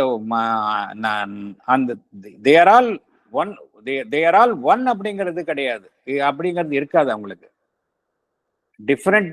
டிஃப்ரெண்ட் ஓவர் மெட்டல் காட்ஸ் இருந்தாலும் எல்லா ஓவர் மெட்டல் காட்ஸும் பார்ட் ஆஃப் த ஒன் அப்படிங்கிற அந்த யூனிட்டி அங்க அந்த நாலேஜ் ஆஃப் யூனிட்டி வந்து அங்க இருக்காது. அவங்க டிவிஷன்ல தான் செயல்படுவாங்க அவங்க. அதுதான் உண்மை அங்க. Okay sir, thank you. அது என்ன அப்படின்னா அவங்களுக்கு வந்து இப்ப டிவைன் அப்படின்னா அங்க வந்து டிவிஷனே கிடையாது, ஒன்னஸ் தான் இருக்கும். இதுல வந்து அந்த காஸ்மிக் செயல்பாடு ஏற்படுவதற்காக ஒரு வசதிக்காக அந்த டிவிஷன் ஏற்படுத்தப்பட்டுள்ளது. அவங்க பகவான் இன்னும் ஒரு இதுல என்ன சொல்றாருன்னா, even though they are aware of oneness but they will act as if they are separate அப்படிங்கிறார். இங்க கேட்டீங்கல்ல, whether they are not aware that they are part of the divine, they are aware but they will act as if they are separate beings. அது வந்து ஒரு காரணத்துக்காக, இந்த உலகத்தினுடைய செயல்பாடு, பிரபஞ்சத்தினுடைய செயல்பாட்டிற்காக அவ்வாறு ஏற்படுத்தப்பட்டுள்ளது அப்படிங்கிறார் பகவான். Okay sir, thank you sir. Next பேரா படிக்கட்டுமா சார்? மைத்திலி மேடம் வந்து சார், ஒரு சில கார்டினேட்ஸ் எல்லாம் நம்ம கேட்கறதெல்லாம் நம்மளுக்கு உடனே கொடுத்துரும், நம்ம அது மேல தாண்டி போக மாட்டோம், அதுலயே இருந்துருவோம். அவங்க எல்லாம் யாரு sir? they are also over gods அது ஓவர் மைண்ட் தான். you see the gods அது ஓவர் மைண்டுக்கு ஒவ்வொருத்தருக்கும் ஒரு சக்தி உண்டு. நீங்க இப்ப நம்ம பிரேயர்ஸ் எல்லாம் அவங்க ஆன்சர் பண்ணுவாங்க. பட் ஆனா இந்த சூப்பர்மெண்டல் லெவலுக்கு போகணும் அப்படின்னா you have to go beyond that. அதுதான் பகவான் சொல்கின்றார். இப்போ ஃபார் எக்ஸாம்பிள் ஒரு குறிப்பிட்ட ஒரு பவரை நம்ம அணுகணும் அப்படின்னா அந்த பவர் உரிய சக்திகள்லாம் நமக்கு கிடைக்கும். பட் அதிலே தங்கிட்டோம் அப்படின்னா நம்ம we will not go beyond it. நம்மளோட எய்ம் வந்து we have to go beyond the over mind and reach the suprament oneness. அங்க வரணும் அப்படின்னா இதை தாண்டி தான் போகணும் அப்படிங்கிறார் பகவான். you have to go beyond it அப்படிங்கிறார். Okay okay okay sir, thank you sir. இவங்கெல்லாம் தான் மூர்த்திகள், இந்த விபூதிகள், இது அவங்கெல்லாம் அத சொல்றதுதான் இவங்கெல்லாம். விபூதிகள் அப்படிங்கிறது they are not gods. விபூதிகள்ங்கிறவங்க ரொம்ப அவதாரங்கள் எப்படின்னு சொல்றோம். அவதாரங்களுக்கு அடுத்த நிலையில கீழே இருக்கக்கூடிய ஒரு குறிப்பிட்ட நோக்கத்தை இந்த பூமியில செயல்படுத்துவதற்காக தோன்றிய இறைவனால் படைக்கப்பட்டுள்ள அந்த மனித ரூபத்துல படைக்கப்பட்டுள்ள அமைப்புகள் தான் விபூதிஸ்ன்னு சொல்றோம். சோ மெனி விபூதிஸ் ஆர் தேர். இந்த நம்ம பாக்குறோம், நிறைய பேர் பாக்குறோம். சுவாமி விவேகானந்தர்லேருந்து ஆரம்பிச்சு நம்ம பாக்குறோம். ஈவன் பகவான் என்ன சொல்றார், ஈவன் லியோனார்டோ டா வின்சி, அதே போல சில பேரெல்லாம் அவங்கள விபூதிஸ்னே சொல்றாரு அவரு பகவான். அதனால அவங்கெல்லாம் வந்து ஒரு ஸ்பெஷல் டாஸ்க், அதுக்காக வந்து படைக்கப்பட்டவங்க. ஒரு குறிப்பிட்ட பணியை வந்து இந்த உலகத்தில் நிறைவேற்றுவதற்காக இறைவனால் படிக்கப்பட்ட அமைப்புகள் தான் விபூதிஸ் அப்படிங்கிறது. Okay okay sir, okay sir, thank you. படிக்கட்டுமா sir? Yes sir. We find a distinction between the knowledge and the ignorance in the hymns of the Rig Veda. Here the knowledge appears to signify a consciousness of the truth, that is Satyam, the right, Rhythm, and of all that is of the order of the truth and right. Ignorance is an unconsciousness, asiti, of the truth and right, an opposition to its workings and the creation of false and adverse workings. The divine eye of perception gives us the sight of the supramental truth. Ignorance is the absence of such a perception. Ignorance is a non-perceiving principle in our consciousness, asiti, as opposed to the truth-perceiving conscious vision and knowledge, siddhi. In its actual operation, this non-perceiving principle is not an entire inconscience. It is either a limited or a false knowledge. Thank you, sir. Thank you.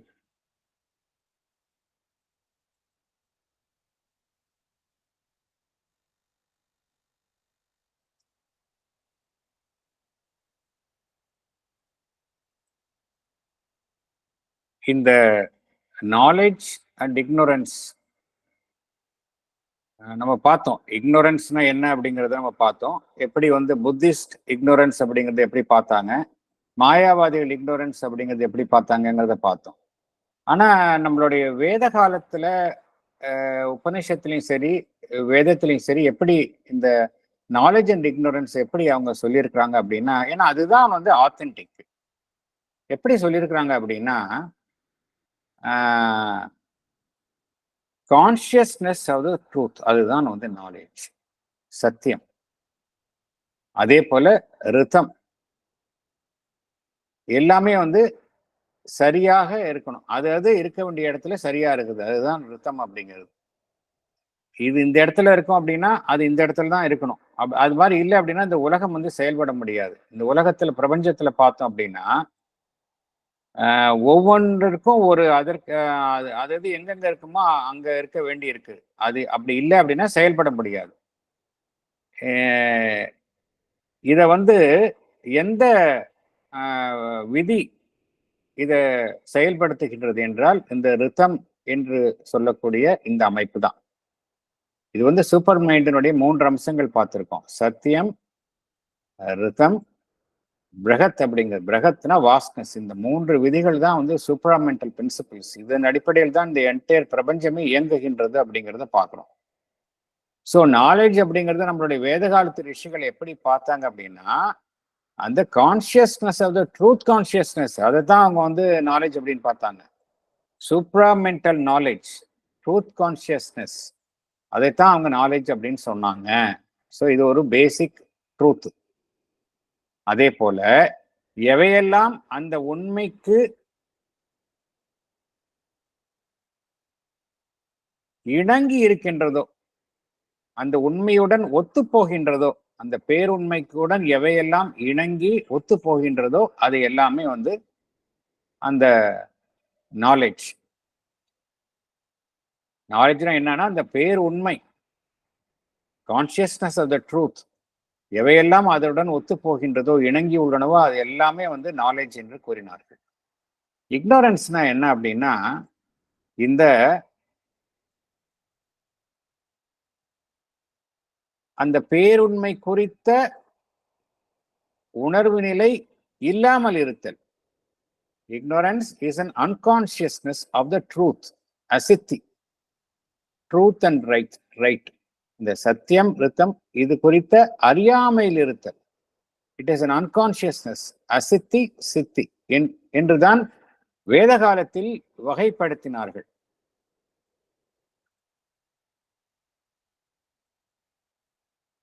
இந்த knowledge அப்படிங்கிறது என்ன அப்படின்னா,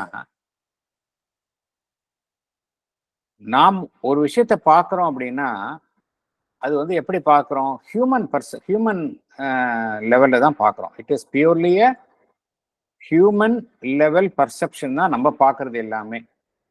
அதனால தான் நம்மளால வந்து அந்த உண்மையை பார்க்க முடிவதில்லை, பிரிவினையை பார்க்கின்றோம். ஆனா அதே விஷயத்தை வந்து தெய்வீக கண்ணோட்டத்துல பார்க்கறது, டிவைன் ஐ ஆஃப் பர்செப்ஷன், அதுதான் வந்து அந்த அதிமானச உண்மையை அதுதான் எது கண்டறிகின்றது என்றால் the divine eye of perception. இதுதான் நாலேஜ். ஸோ எதெல்லாம் வந்து டிவைன் ஐ ஆஃப் பர்செப்ஷனா இருக்கின்றதோ அதுதான் நாலேஜ். இக்னோரன்ஸ் என்பது அத்தகைய புரிதல், பார்வை இல்லாது இருத்தல். இப்படிதான் அவங்க வந்து வகைப்படுத்தினாங்க. வேத காலத்திலையும் உபநிடதங்களையும் இப்படிதான் வகைப்படுத்தினாங்க. இக்னோரன்ஸ் அப்படின்னா நம்மளுடைய உணர்வு நிலையில இந்த உண்மையை அறிந்து கொள்ளாமல் இருக்கக்கூடிய அம்சம். நம்மளுடைய உணர்வு நிலையில இந்த உண்மையை அறிந்து கொள்ளாமல் இருக்கக்கூடிய அம்சத்தை தான் அவர்கள் இக்னோரன்ஸ், அசித்தி என்று கூறினார்கள். இந்த உண்மையை அறிந்து கொள்ளும் தன்மையை உடைய நம்முடைய உணர்வு நிலையில் உள்ள அந்த அம்சத்தை அவர்கள் சித்தி, நாலேஜ் என்று கூறினார்கள். அப்புறம் வேறொரு கருத்தையும் அவர்கள் கூறினார்கள். என்ன கூறினார்கள் என்றால், இந்த நான் பர்சீவிங் பிரின்சிபிள், இந்த உண்மையை அறிந்து கொள்ளாமல் இருக்கக்கூடிய அந்த விதி என்பது முற்றிலுமாக ஒரு உணர்வற்ற நிலை கிடையாது அப்படிங்கிறாங்க. இது ரொம்ப 2வது பாயிண்ட், முக்கியமான பாயிண்ட். இது இந்த உண்மையை அறிந்து கொள்ளாமல் இருக்கக்கூடிய அந்த உணர்வு நிலை என்பது முற்றிலுமான ஒரு உணர்வற்ற நிலை கிடையாது என்று கூறினார்கள். It is not an entire inconscience அப்படின்னாங்க. அப்படின்னா என்ன என்று அவர்கள் கூறினார்கள் என்றால், it is a limited knowledge அப்படின்னாங்க. ஸோ அவங்க எப்படி வகைப்படுத்தினாங்க அப்படின்னா, வேத காலத்துல இன்கான்ஷியன்ஸ் என்பதை கூட it is not a total absence of consciousness, but it is a limited knowledge என்று கூறினார்கள். ஏன்னா இது ரொம்ப முக்கியம். ஏன் பகவான் கூறுகின்றார் என்றால், இது ரொம்ப முக்கியமான பேசிக் கான்செப்ட். இந்த அடிப்படையில் தான் பகவான் வந்து இந்த இக்னோரன்ஸ் நாலேஜ் அப்படிங்கிறத அவரை பேஸ் பண்றார். அடுத்தது போகலாம். Sir? Yes, yes. In the Vedantic thought of the Upanishads, the above Vedic terms were replaced by Vidya and Avidya. With the change of terms, there has come a certain development of significance. The metaphysical concepts, that is later day philosophies, exaggerated the idea of absolute separation from the true truth of self and spirit. They brought in the concept of an original illusion. Avidya was considered a consciousness that can be equated with dream or with hallucination or Maya. Whereas Vedantic conception considered it as ignorance of oneness. In the state of avidya, oneness is not lost, but only the awareness about it is absent. We are compelled to depart from the exaggerated views about avidya expressed by the dialectical, that is, arguments based on reason, philosophies. We would only accept the original Vedantic conception. The dialectical intellect based on arguments backed by reason is not a sufficient judge on spiritual truths. Very often, it tends to deal with words and abstract ideas as if they were the ultimate realities. It is more a justification of our preconceived notion by a favorable reasoning than a spiritual insight. Thank you, sir. Thank you. So, Vedantic தாட்ல வந்து சித்தி அசித்தின்னு பார்த்தோம். நம்ம சித்தினா knowledge, அசித்தினா ignorance அப்படிங்கிறது பார்த்தோம். உபநிஷத்துல வந்து இது எப்படி கிளாசிஃபை பண்ணாங்க அப்படின்னா, நாலேஜை வந்து வித்யா அப்படின்னாங்க, இக்னோரன்ஸை வந்து அவித்யா அப்படின்னாங்க. இந்த வித்யா அவித்யா அப்படின்னா நாலேஜ் ஆஃப் ஒன்னஸ், அவித்யா என்பது இக்னோரன்ஸ் ஆஃப் ஒன்னஸ். இதுதான் வந்து ஒரிஜினல் மீனிங். உபநிடதங்கள்ல இந்த உண்மையின் அடிப்படையில் தான் அந்த பொருள் அங்கு கூறப்பட்டது. ஆனா என்னாச்சு அப்படின்னா, இதை வந்து இன்டர்பிரிட்டேஷன் பண்ணாங்க பின்னாடி வந்த அந்த லேட்டர் டே பிலாசபிஸ், மாயவாதம், இவங்கெல்லாம் வந்து நிறைய philosophical schools, 6 types of philosophical schools வந்து இந்தியாவில் ஆரம்பிச்சது. 6 types. எல்லாத்துலையும் என்ன பண்ணாங்க அப்படின்னா, இந்த அவித்யா அவித்யாவை வந்து அவங்களுக்கு தகுந்த மாதிரி இன்டர்பிரிட்டேஷன் கொடுக்க ஆரம்பிச்சிட்டாங்க. இன்டர்பிரிட்டேஷன் கொடுத்த போது என்ன ஆயிடுச்சு அப்படின்னா, இந்த வித்யா அவித்யாவுக்கு இடையில உள்ள அந்த வேறுபாட்டை வந்து அவங்க மிகைப்படுத்தினார்கள். மிகைப்படுத்தி என்ன அப்படின்னா, இந்த அவித்யா என்பதை எதனுடன் ஒப்பிட்டார்கள் என்றால், மாயை, ஒரு மாய தோற்றம் அப்படிங்கிற ஒன்றுடன் அவர்கள் ஒப்பிட்டார்கள். அவித்யா அப்படின்னாலே ஒரு மாய தோற்றம், ஒரு பொய்யான தோற்றம், அப்படிங்கிற நிலைக்கு அவர்கள் அந்த பொருள் தான் அவர்கள் அதை உபயோகிக்க ஆரம்பிச்சாங்க. ஆனா வேதாந்திக் கான்செப்ட்ல அப்படி கிடையாது. வேதாந்திக் கான்செப்ட்ல அவித்யா, இக்னோரன்ஸ் என்றால் இக்னோரன்ஸ் ஆஃப் ஒன்னஸ்.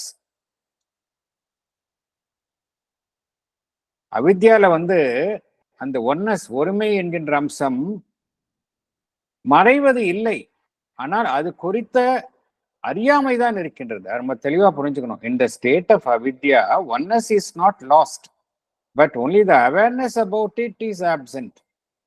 அவித்யால மல்டிபிளிசிட்டில என்ன இருக்கு அப்படின்னா, இந்த அவேர்னஸ் ஆஃப் ஒன்னஸ் தான் அங்க ஆப்சென்டா இருக்க ஒழிய ஒன்னஸ் இருக்கு, ஒன்னஸ் மறைந்து விடுவது இல்லை. ஆனா இதை எக்ஸாஜரேட் பண்ணிட்டாங்க அப்படிங்கிறார். ஆகையால் பகவான் என்ன கூறுகின்றார், நாம எந்த லைனை ஃபாலோ பண்றது? நம்மளுடைய உண்மையை கண்டறிகின்றோம். இந்த நாலேஜ் அண்ட் இக்னோரன்ஸ் அப்படிங்கிறதுல நம்ம இக்னோரன்ஸ் என்ன அப்படிங்கிறது நம்ம அந்த முயற்சியில் ஈடுபட்டிருக்கோம். எந்த பேசிஸ்ல நம்ம தொடரலாம் அப்படின்னா, நம்ம இந்த வேதாந்திக் வேதாந்திக் ட்ரூத் அதன் அடிப்படையில் தான் போகணுமே ஒழிய இந்த exaggeration of views, later day philosophical schools அவர்கள் கூறிய இந்த மிகைப்படுத்தப்பட்டுள்ள உண்மையை நாம் சற்று தள்ளி வைப்போம் அப்படிங்கிறார். என்ன காரணம் அப்படின்னா, இவங்க எல்லாமே அறிவை கொண்டு இந்த டயலெக்டிக்கல் வாதத்தின் அடிப்படையில அறிவை உபயோகித்து, புத்தியை உபயோகித்து அதன் அடிப்படையில் அவர்கள் கண்டறிந்த உண்மைகளை அவர்கள் கூறினார்கள். பகவான் என்ன கூறுகின்றார், இந்த வாதத்தின் அடிப்படையில், அறிவின் அடிப்படையில் அமைக்கப்பட்ட உண்மைகள் எல்லாமே பார்த்தோம் அப்படின்னா அதெல்லாம் ஆன்மீக உண்மைகளுக்கு இதெல்லாம் பொருந்தாது. இது வெறும் வார்த்தைகள் தான், வார்த்தை ஜாலமாகத்தான் இருக்கின்றது. வெறும் வார்த்தைகள் ஜாலம், எல்லாமே எண்ணங்கள், அவ்வளவுதான். ஒரு அப்டிராக்ட் ஐடியாஸ் எல்லாமே வெறும் வார்த்தைகளும், அதாவது எளிதில் புரிந்து கொள்ள முடியாத ஒரு கருத்துக்களாகவும் தான் இருக்கின்றனவே ஒழிய உண்மையிலேயே உண்மையை பறைசாற்றுவதாக அவைகள் எல்லாமே இல்லை. இதெல்லாமே ஒரு ப்ரீகன்சீவ் நோஷன். ஏற்கனவே ஒரு மனிதனுக்கு இருக்கக்கூடிய ஒரு ஒப்பீனியன், ஒரு கருத்து, அதை வலுப்படுத்தும் வண்ணம் அதற்கு சாதகமாக அமைக்கப்பட்டவைகள் தான் ஒழிய இதெல்லாம் நேரடியான ஒரு ஆன்மீக ரீதியான அனுபவத்தின் அடிப்படையில் எழப்பட்ட உண்மைகள் கிடையாது அப்படிங்கிறார். டைரக்டா ஒரு ஸ்பிரிச்சுவல் இன்சைட்ல ஏற்பப்பட்டது கிடையாது. எல்லாமே இதெல்லாம் இந்த அடிப்படையில் எழுப்பப்பட்டதுனால இந்த வித்யா அதற்குள்ளே அந்த டிஃபரன்ஸை நம்ம மிகைப்படுத்திருக்கு. இதை நம்ம இந்த பேசிஸ்ல பார்க்கக்கூடாது அப்படிங்கிறார். ஸோ எந்த அடிப்படையில் நம்ம பார்க்கறது? இந்த உலகத்தில் அறியாமை இருக்கின்றதுங்கிறது பார்த்தோம். அது எப்படி அறியாமையை எந்த அடிப்படையில் நம்ம பார்க்கணும், அது எப்படிங்கிறத பகவான் விளக்குகின்றார். உள்ளே போகலாம் திருப்பி. படிக்கவா sir? Yes madam. The guiding principle in our inquiry must be to see and know by direct intuitive spiritual knowledge. The dialectical intellect must be used only to arrange and justify our expression of the vision and knowledge as done by Sri Aurobindo. The intellect based on reasoning cannot be allowed to govern our conceptions.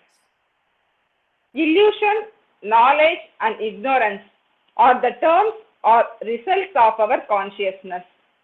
We can discover and determine the character and relations of the knowledge and the ignorance or of the illusion and the reality only by looking deeply into our consciousness. Thank you, sir. Thank you. So, நம்ம எந்த அடிப்படையில் நம்ம உண்மைகளை, இந்த உலகத்தில் அறியாமை இருக்கின்றது, அந்த அறியாமைக்கு பின்னால என்ன உண்மை இருக்கின்றது அப்படிங்கிறது நம்மளுடைய கண்டறியும் முயற்சியில எதன் அடிப்படையில் செல்ல வேணும் அப்படிங்கிறாரு. டைரக்ட் இன்ட்யூட்டிவ் ஸ்பிரிச்சுவல் நாலேஜ் பகவான் செய்தாரே, அதே போல பகவான் எல்லா ஆன்மீக உண்மைகளையும் டைரக்டா அவர் கண்டறிந்தார். அப்புறம்தான் அவர் அதை அறிவுக்கு ஒப்பும் வண்ணம் அதை வடிவங்களில் அமைத்து வெளிப்படுத்தினார். ஃபர்ஸ்ட் டைரக்ட் ஸ்பிரிச்சுவல் நாலேஜ், அதன் அடிப்படையில் தான் நம்ம இந்த உண்மைகளை கண்டறிய வேண்டும். வெறும் அறிவை சார்ந்து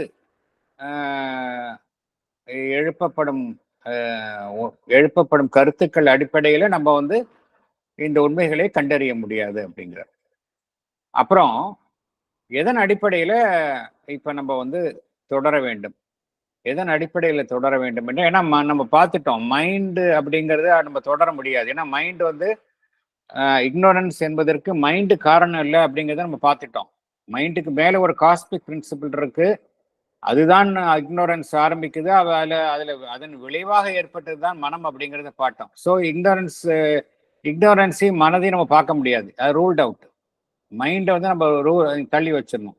அப்படின்னா எப்படி பார்க்கறது, என்ன எப்படி இந்த இக்னோரன்ஸ் எப்படி ஏற்பட்டது அப்படிங்கிறத பார்க்கறது அப்படின்னா, பகவான் என்ன கூறுகின்றார், வேற ஒரு பிரின்சிபிள் இருக்கு அப்படிங்கிறார். வேற ஒரு பிரின்சிபிள் தான் நீங்க இந்த உலகத்தை எப்படி பாக்குறீங்கிறத டிசைட் பண்ணுது அப்படிங்கிறார்.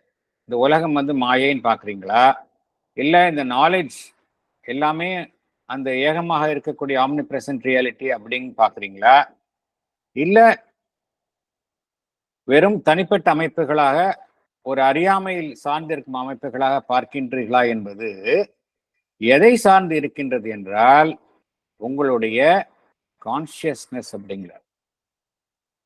மைண்டை நம்பி இல்லை, பட் எந்த கான்சியஸ்னஸ்ல நீங்க பாக்குறீங்களோ அதை பொறுத்து தான் இந்த ரிசல்ட் அமையும் அப்படிங்கிறார். மாயையாக தோன்றுவதும், நாலேஜாக தோன்றுவதும், இக்னோரன்ஸாக தோன்றுவதும்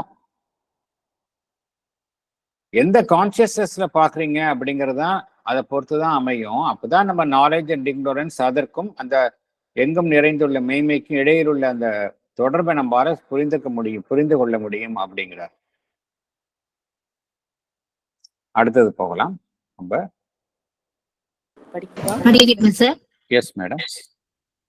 Human consciousness seems to be identical with mind. If the nature of the original consciousness in things were of the nature of mind, then illusion and ignorance might be regarded as the source of our natural existence. Because limitation of knowledge and obscuration, that is absence of clarity of knowledge by mind nature, create error and illusion. It is conceived that mind is the matrix of an ignorance which makes us create a false world. It makes only a subjective construction of consciousness without any actual reality, or else mind might be the matrix in which some original illusion or ignorance, maya or avidya planted the seed of a false, impermanent universe. Thank you, sir. Thank you. இப்போ consciousness பேசிஸில் தான் உண்மையை கண்டுபிடிக்கணும் அப்படிங்கிறோம். நம்ம consciousness அப்படின்னோடனே again திருப்பி ஒரு மிஸ்டேக்கை பண்ணக்கூடாது அப்படிங்கிறாரு. நம்ம உடனே ஹியூமன் கான்சியஸ்னஸ் அப்படின்னு நம்ம வந்து மைண்டு நினைச்சிடுறோம். அது மைண்டோட சம்பந்தப்பட்டது இல்லை அப்படிங்கிறார். மைண்டோட சம்பந்தப்பட்டது எல்லாம், அந்த ஒரிஜினல் கான்சியஸ்னஸ் வந்து மைண்டோட சம்பந்தப்பட்டது அப்படின்னா எகைன் திருப்பி அதே ப்ராப்ளம் தான் வரும். இல்யூஷன், இக்னோரன்ஸ் அப்படிதான் வரும். ஏன்னா மைண்டோட அசோசியேட்டட் விஷயம் அதுதான் இருக்கு. என்ன காரணம், நம்ம வந்து அந்த லிமிட்டேஷன் ஆஃப் நாலேஜ் வந்து நம்ம மைண்ட்ல ஏற்படுது. அதனாலதான் நமக்கு தெளிவின்மை இருக்கின்றது. அதனாலதான் வந்து எரர், இல்யூஷன்லாம் வருது. ஸோ இந்த கான்சியஸ்னஸ் வந்து எகைன் அதை மனதோட சம்பந்தப்படுத்தக்கூடாது அப்படிங்கிறார். அதே போல மனம் வந்து எவ்வாறு கருதப்படுகின்றது என்றால், மனம்தான் ஏற்கனவே அதை வந்து குற்றம் சாட்டுகின்றார்கள். மாயவாதிகள் வந்து மனம் என்கின்ற அமைப்பு வந்து ஒரு அறியாமையை உருவாக்கும் ஒரு களமாக இருக்கின்றது என்று குற்றம் சாட்டுகின்றார்கள். Mind is a matrix of an ignorance which makes us create a false world. Mind is a matrix of an ignorance which makes us create a false world. இந்த பொய்யான உலகத்தை சிருஷ்டிக்கும் ஒரு களமாக இருக்கின்றது என்பதுதான் மனம் என்று அவர்கள் கூறுகின்றார்கள். ஸோ அது என்ன செய்கின்றது, நம்மளோட உணர்வு நிலையில கனவு போன்ற அமைப்புகளை, தோற்றங்களை உருவாக்குகின்றது. Subjective construction of consciousness. அப்ஜெக்டிவா எதையும் கிரியேட் பண்ணல, அது சப்ஜெக்டிவா கிரியேட் பண்ணுது. அதுதான் உன் கண் முன்னாடி உலகமாக தென்படுகின்றது அப்படின்னு மாயாவாதிகள் கூறுகின்றார்கள். ஆகையினால நம்ம மைண்டு விட்டுறலாம் அப்படிங்கிறார்.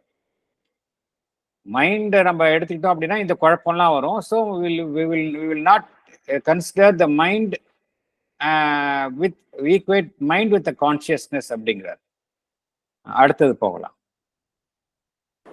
படிக்கவா? Yes.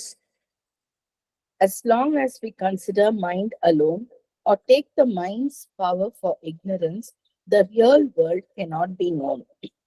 But we must know that mind has a power also for truth. It opens its thought chamber to Vidya as well as to Avidya. Its starting point is ignorance, and its passage is through crooked ways of error. Still, its goal is always knowledge. In the mind, there is an impulse of truth seeking and truth creation. Matter and life represent a deeper reality than what they represent to the mind. Mind only touches an incomplete figure of them. Spirit may have secret realities beyond and above the mind. Mind is only a partial and rudimentary receiver, transcriber, or transmitter. The realities that are observed by the mind are present in their more concrete truth, in some deeper truth, or in some higher level of power of consciousness. ஏன் mind மாத்திரமே நம்பி நம்ம ஒரு முடிவுக்கு வரக்கூடாது அப்படிங்கிறார். என்ன காரணம் அப்படின்னா, மைண்டை மாத்திரமே, வெறும் மைண்டை மாத்திரம் நம்பி அதனுடைய சக்தியை மாத்திரமே நம்பினா அப்படின்னா அந்த உண்மையை நம்மால் அறிந்து கொள்ள முடியாது அப்படிங்கிறார். ஆனா மனம் என்னதான் அறியாமையில் செயல்பட்டாலும் கூட நமக்கு தெரியும் மைண்ட் எதனுடைய பிரதிநிதியாக செயல்படுகின்றது என்றால் அதற்கு பின்னால் சூப்பர் மைண்ட் இருக்கின்றது. மைண்ட் இந்த நிலையில செயல்பட்டாலும் அது வேற ஏதோ அதை தாண்டிய ஒரு விஷயத்தை நோக்கி செயல்பட்டு கொண்டிருக்கின்றது. மனம் எப்பொழுதுமே ஏதோ ஒரு தன்னை கடந்த விஷயத்தை நோக்கி செயல்படுகின்றது. ஆனால் தற்பொழுது ஒரு அறியாமையில் தான் இருக்கின்றது. அது உண்மையை அறிய வேண்டும் என்கின்ற அந்த நோக்கத்தில் தான் அதுவும் மனமும் செயல்படுகின்றது. அறியாமை என்கின்ற ஒரு இடத்தில் இருந்து அதனுடைய பயணம் ஆரம்பிச்சாலும் அது அதாவது ஒரு குறுக்கும் நெடுக்குமான வழியில மனம் பயணித்தாலும் மனத்தினுடைய இறுதி இலக்கு எதை நோக்கி அந்த பரிணாம வளர்ச்சியில, ஏன்னா பரிணாம வளர்ச்சியில தான் எல்லாமே செயல்படுகின்றது. மனமும் பரிணாம வளர்ச்சியில எந்த இலக்கை நோக்கி செயல்படுகின்றது என்றால் அந்த நாலேஜ் அதை நோக்கி தான் செயல்படுகின்றது. இது பகவான் ஒரு எச்சரிக்கையாக சொல்றார். பகவான் குவாலிஃபை பண்றார். மைண்ட் அறியாமையில் இருக்கின்றது உண்மைதான், இருந்தாலும் அது தன்னை கடந்த ஒரு விஷயத்தை நோக்கித்தான் அதுவும் அந்த உண்மையைத்தான் அதுவும் அடைய விரும்புகின்றது. ட்ரூத் சீக்கிங், ட்ரூத் கிரியேஷன், இதையெல்லாம் மனம் இதை அது நாடுகின்றது அப்படிங்கிறார். அப்புறம் என்ன சொல்றாரு அவரு, இப்ப நம்ம மனதின் மூலமாகத்தான் நம் சடப்பொருளை பார்க்கிறோம், மனதின் மூலமாகத்தான் நாம் வாழ்வையும் பார்க்கின்றோம். ஆனால் இந்த சடப்பொருளும் இந்த வாழ்வும் எதை மனதிற்கு தெரிவிக்கின்றனவோ, இந்த சடப்பொருளும் இந்த வாழ்வும் எந்த உண்மையை மனதிற்கு தெரிவிக்கின்றனவோ அதை விட ஆழமான உண்மைகளை அவைகள் தன்னுள் கொண்டுள்ளன அப்படிங்கிறார். நம்ம பார்க்கிறோம், மேட்டரை பார்க்கிறோம், நம்ம பார்க்கிறோம், லைஃபை பார்க்கிறோம், சில உண்மைகளை நாம் மனதின் மூலமாக அறிந்து கொள்கின்றோம். ஆனா உண்மையிலேயே அந்த சடப்பொருளையும் அந்த வாழ்வையும் எடுத்துக்கொண்டால் இதையும் தாண்டிய ஒரு பேருண்மைகளை அவைகள் தன்வசம் கொண்டுள்ளன. மனம் ஒரு அரைகுறையாகத்தான் இந்த உண்மைகளை அது தொடுகின்றது அப்படிங்கிறார்.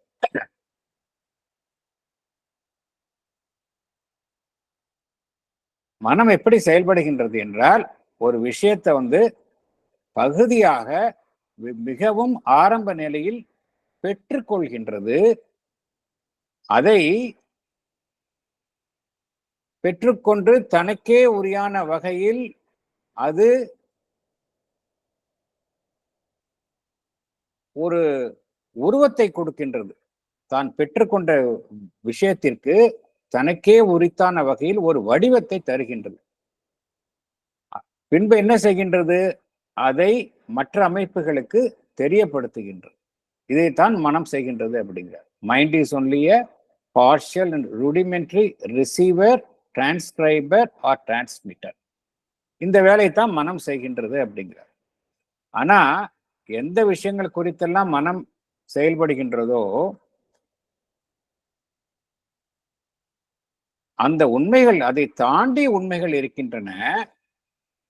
அதை அறிய வேண்டும் என்றால் மனம் என்கின்ற உணர்வு நிலையை விட ஒரு உயர்வான ஒரு உணர்வு நிலையில் இருக்கும் பொழுதுதான் நமக்கு அந்த தாண்டிய விஷயங்கள் செயல்படுத்த அறிந்து கொள்ள முடியும் அப்படிங்கிறார் பகவான். ஸோ மைண்ட் ஒரு ருடிமெண்டரி லெவலில் தான் செயல்படுகின்றது. மென்டல் கான்சியஸ்னஸ் தாண்டி ஹையர் கான்சியஸ்னஸ்ல நம்ம எல்லாத்தையும் பார்க்க ஆரம்பிச்சோம் அப்படின்னா நமக்கு அனைத்திற்கு பின்னால் உள்ள அந்த டீப்பர் ரியாலிட்டி அதை அறிந்து கொள்ள முடியும் அப்படிங்கிறார். அதுக்காக மனதையும் பகவான் ஒதுக்கி தள்ளல. But what Shri Aurobindo says is that we have to go beyond the mind அப்படிங்கிறார். அடுத்தது போகலாம்.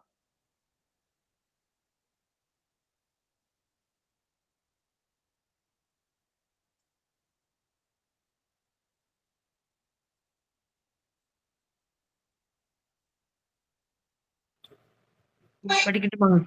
எஸ்.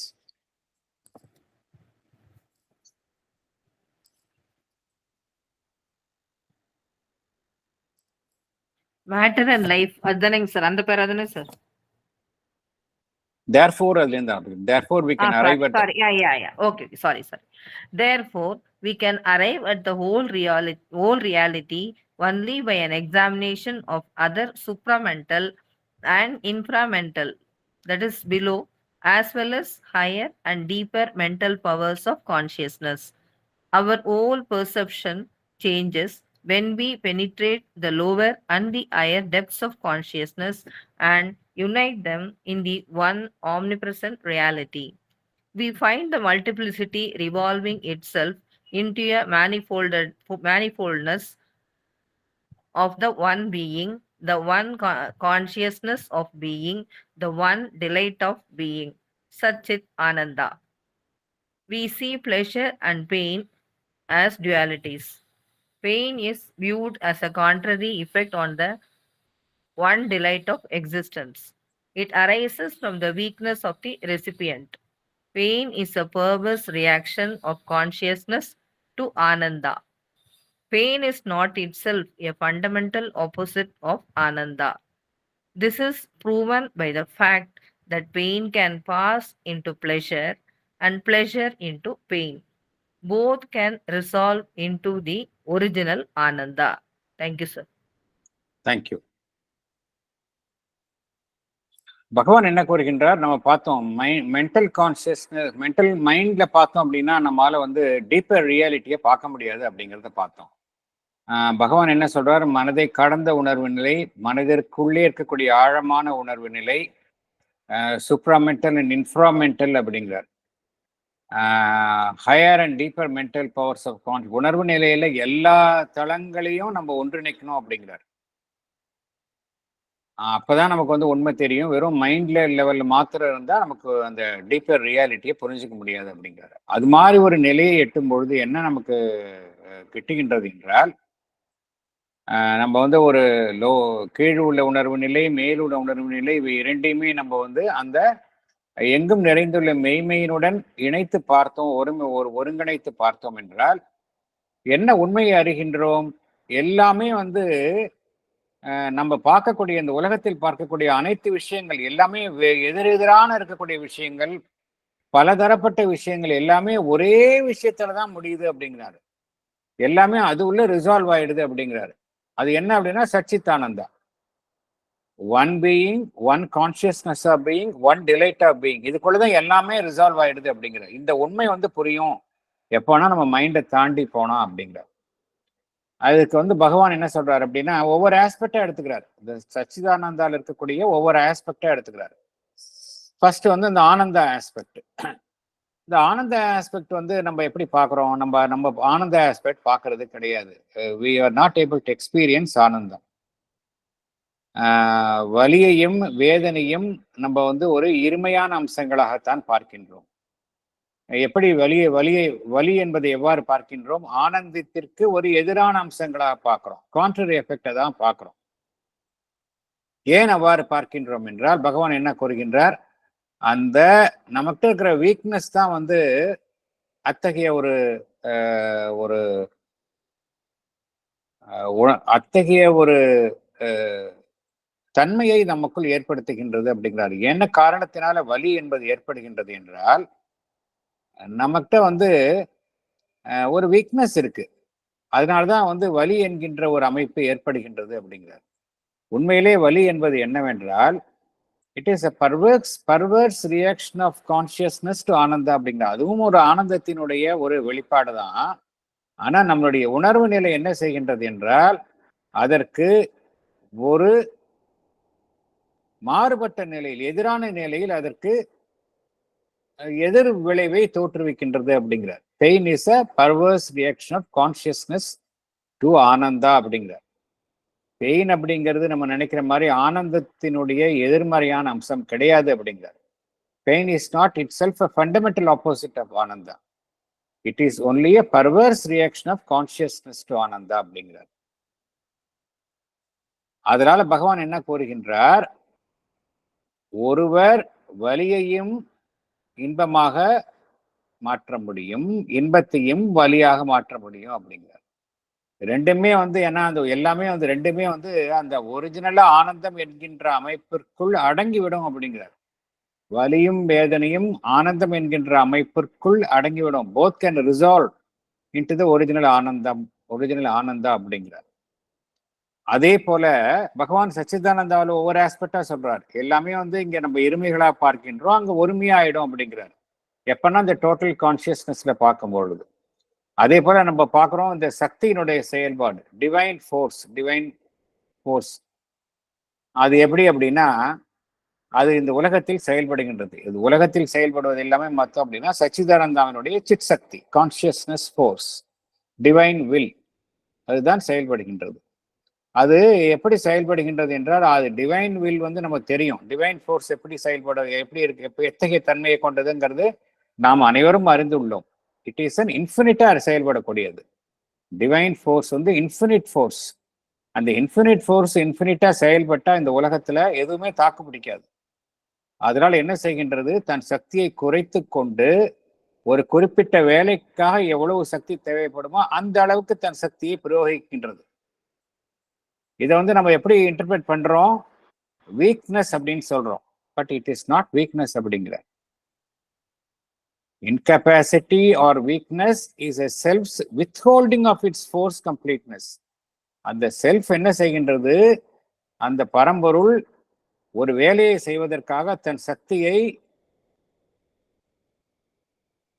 சக்தியின் பெரும்பகுதியை பின் நிறுத்தி கொண்டு தேவைப்பட்ட சக்தியை மாத்திரம் முன்னிறுத்தி வேலை செய்கின்றது அப்படிங்கிறார். நாம் அதை தப்பா புரிஞ்சுக்கிறோம் அப்படிங்கிறாரு. இன்கேபாசிட்டி, வீக்னஸ் எதிரான அம்சங்கள்னு பார்க்குறோம். உண்மையிலே அப்படி கிடையாது அப்படிங்கிறாரு. அடுத்தது போகலாம். சார் நான் படிக்கலாம்? Yes madam.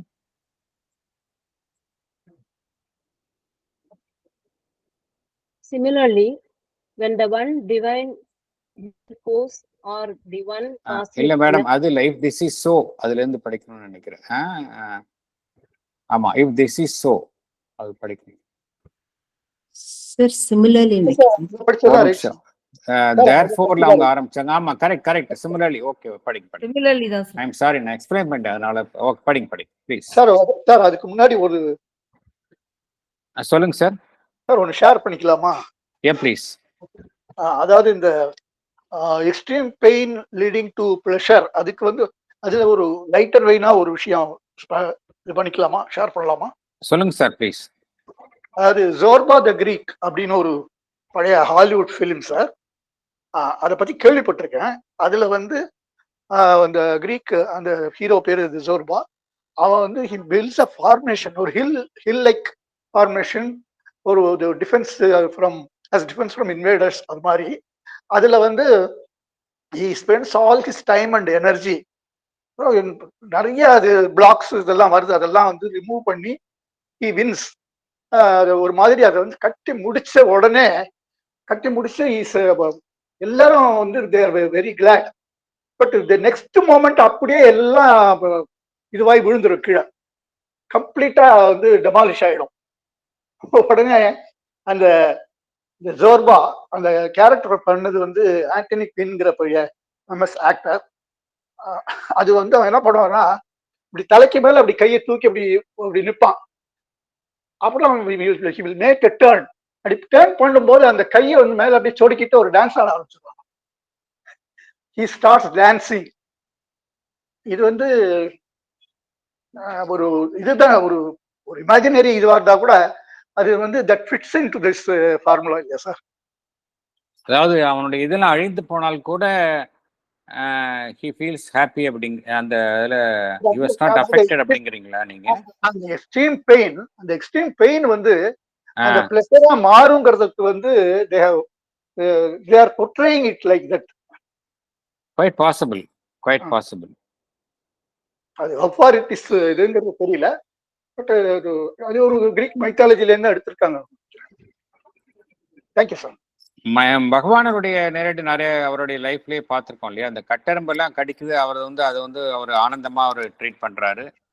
ஈவன் அவர் அந்த தொடை எலும்பு முறிந்து இருந்தது போல அப்ப கூட one can be above the pain கேட்குறாங்க, வலிக்குதான் கேட்கறப்ப கூட one can be above the pain அப்படின்னு தான் பகவான் கூறுகின்றார். There are many yogis and இவங்கெல்லாம் வந்து அவங்களுக்கு நேர்ந்த அந்த வலியான இதை வந்து அவங்க வந்து ஆனந்தமா கன்வெர்ட் பண்ணிருக்கிறாங்க. நம்ம நிறைய பேரோட லைஃப் நம்ம பார்த்துருக்கோம். அதுல ஆர்டினரி ஹியூமன் ரியாக்ஷன் மாதிரி அவங்க பண்ணுறது இல்லை. பகவான் எழுதின ஒரு ஸ்டோரி கூட இருக்கு சார், ஷார்ட் ஸ்டோரி. இந்த இது சொப்னா அப்படின்னு சொல்லிட்டு அதுல வந்து ஒரு யோகி வந்து அதான் இந்த ஒருத்தனுக்கு வந்து ஒரு கிருஷ்ணர் வந்து தரிசனம் கொடுத்து அவர்கிட்ட சொல்றாரு, இந்த மாதிரி அவனுடைய சந்தேகம் கேட்கறான்.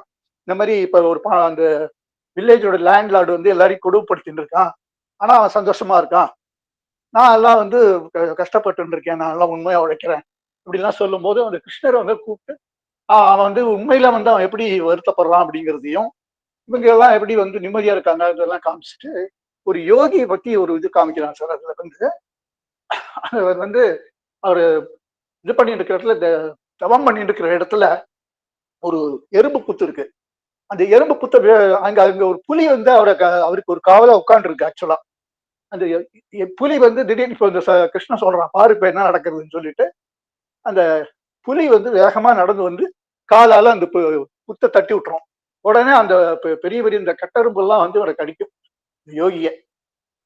அவர் எழுந்து இந்த மாதிரி இப்ப சொன்ன மாதிரி அவர் டான்ஸ் ஆடுவார். இது வந்து ஆஹா கிருஷ்ணனோட ஸ்பரிசம் இப்படி இருக்கு அப்படின்னு இருக்கும். அது கொஞ்சம் நமக்கு எக்ஸ்ட்ரீமா தோணுனா கூட ஸோ இட் இஸ் பாசிபிள் அப்படின்னு தெரியுது இல்லையா சார்? Correct, possible. இன்னொரு இன்சிடென்ட் என்ன அப்படின்னா, நம்ம கிஷோர் ஜுகல் தான் சொல்லுவாங்க, ஜுகல் கிஷோர் முகர்ஜி அப்படின்னு. நம்ம இந்த ஆசிரம் ஸ்கூல்ல தான் வந்து ரெஜிஸ்டாரா இருந்தாரு. அவர் காலில் வந்து அந்த கான்னு சொல்லக்கூடிய அந்த காலில் ஆணி இருக்கும், அது அதனால வலிக்கும், தாங்கி தான் நடப்பாரு. அதை அவர்கிட்ட கேட்குறாங்க, நீங்க ஏன் அதை சர்ஜரி பண்ணிக்க கூடாது அப்படின்னு கேட்குறாங்க. அவர் சொல்றாரு, நான் ஒவ்வொரு தடையும் வலிக்கும் போது நான் வந்து ஐ எம் காலிங் மான்னு நான் வந்து கூப்பிடுறேன், அது வந்து எனக்கு வந்து இட் கிவ்ஸ் மீ ஹாப்பினஸ் அப்படிங்கிறாரு. ஸோ நான் ஏன் அதை எடுக்கணும், எடுத்தேன்னா நான் திருப்பி நான் கூப்பிட மாட்டேன் அப்படிங்கிறாரு அவர். It something really happened. அதனால சொல்றதை நம்ம இதெல்லாம் வந்து படிக்கும்பொழுது உண்மைன்னு தெரிய வருகின்றது. ஆமாம் சார். Thank you sir. தேங்க்யூ. நீங்க இத முன்னாடியே ஒரு வாட்டி சொல்லிருக்கீங்க sir. Yes. Thank you sir. Yes, thank you. Similarly, when the one divine will force or the one cosmic energy concentrates itself in a particular working, we see it as a form of weakness. Incapacity or weakness is the self's withholding of its force completeness. Therefore, incapacity or weakness is not the fundamental opposite of divine will force. If this is so, then it should be in the nature of things that what we call ignorance is not really anything else than a power of the one divine knowledge will, as the capacity of the one consciousness to regulate, to hold back, measure, relate in a particular way the action of its knowledge. Thank you, sir. Thank you. நம்ம பார்த்தோம் சச்சிதானந்தா தான் எல்லாமே சச்சிதானந்தாவாக தான் resolve ஆகுதுன்னு பார்த்தோம். ஆனந்தம் வந்து உண்மையிலேயே பார்த்தோம் அப்படின்னா வலி என்பது ஆனந்தமாகத்தான், ஆனந்தத்தில் தான் வலி என்பதும் கொண்டு முடியும், அதற்கு வாய்ப்பு இருக்கிறது.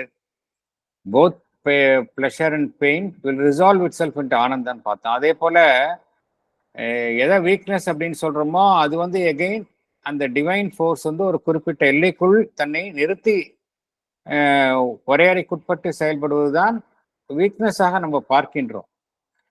பகவான் என்ன கூறுகின்றார்? அப்படி அதே வகையில பார்த்தோம் அப்படின்னா இங்க அறியாமை, ஏன்னா அறியாமை குறித்து சொல்வதற்காகத்தான் இதை சொல்றாரு. அறியாமை என்பதும் பார்த்தோம் அப்படின்னா அந்த டிவைன் நாலேஜ் எப்படி இருக்குன்னா ஆம்னிஷியன்ட், அது சர்வ ஞானம் உடையது. அது என்ன செய்கின்றது?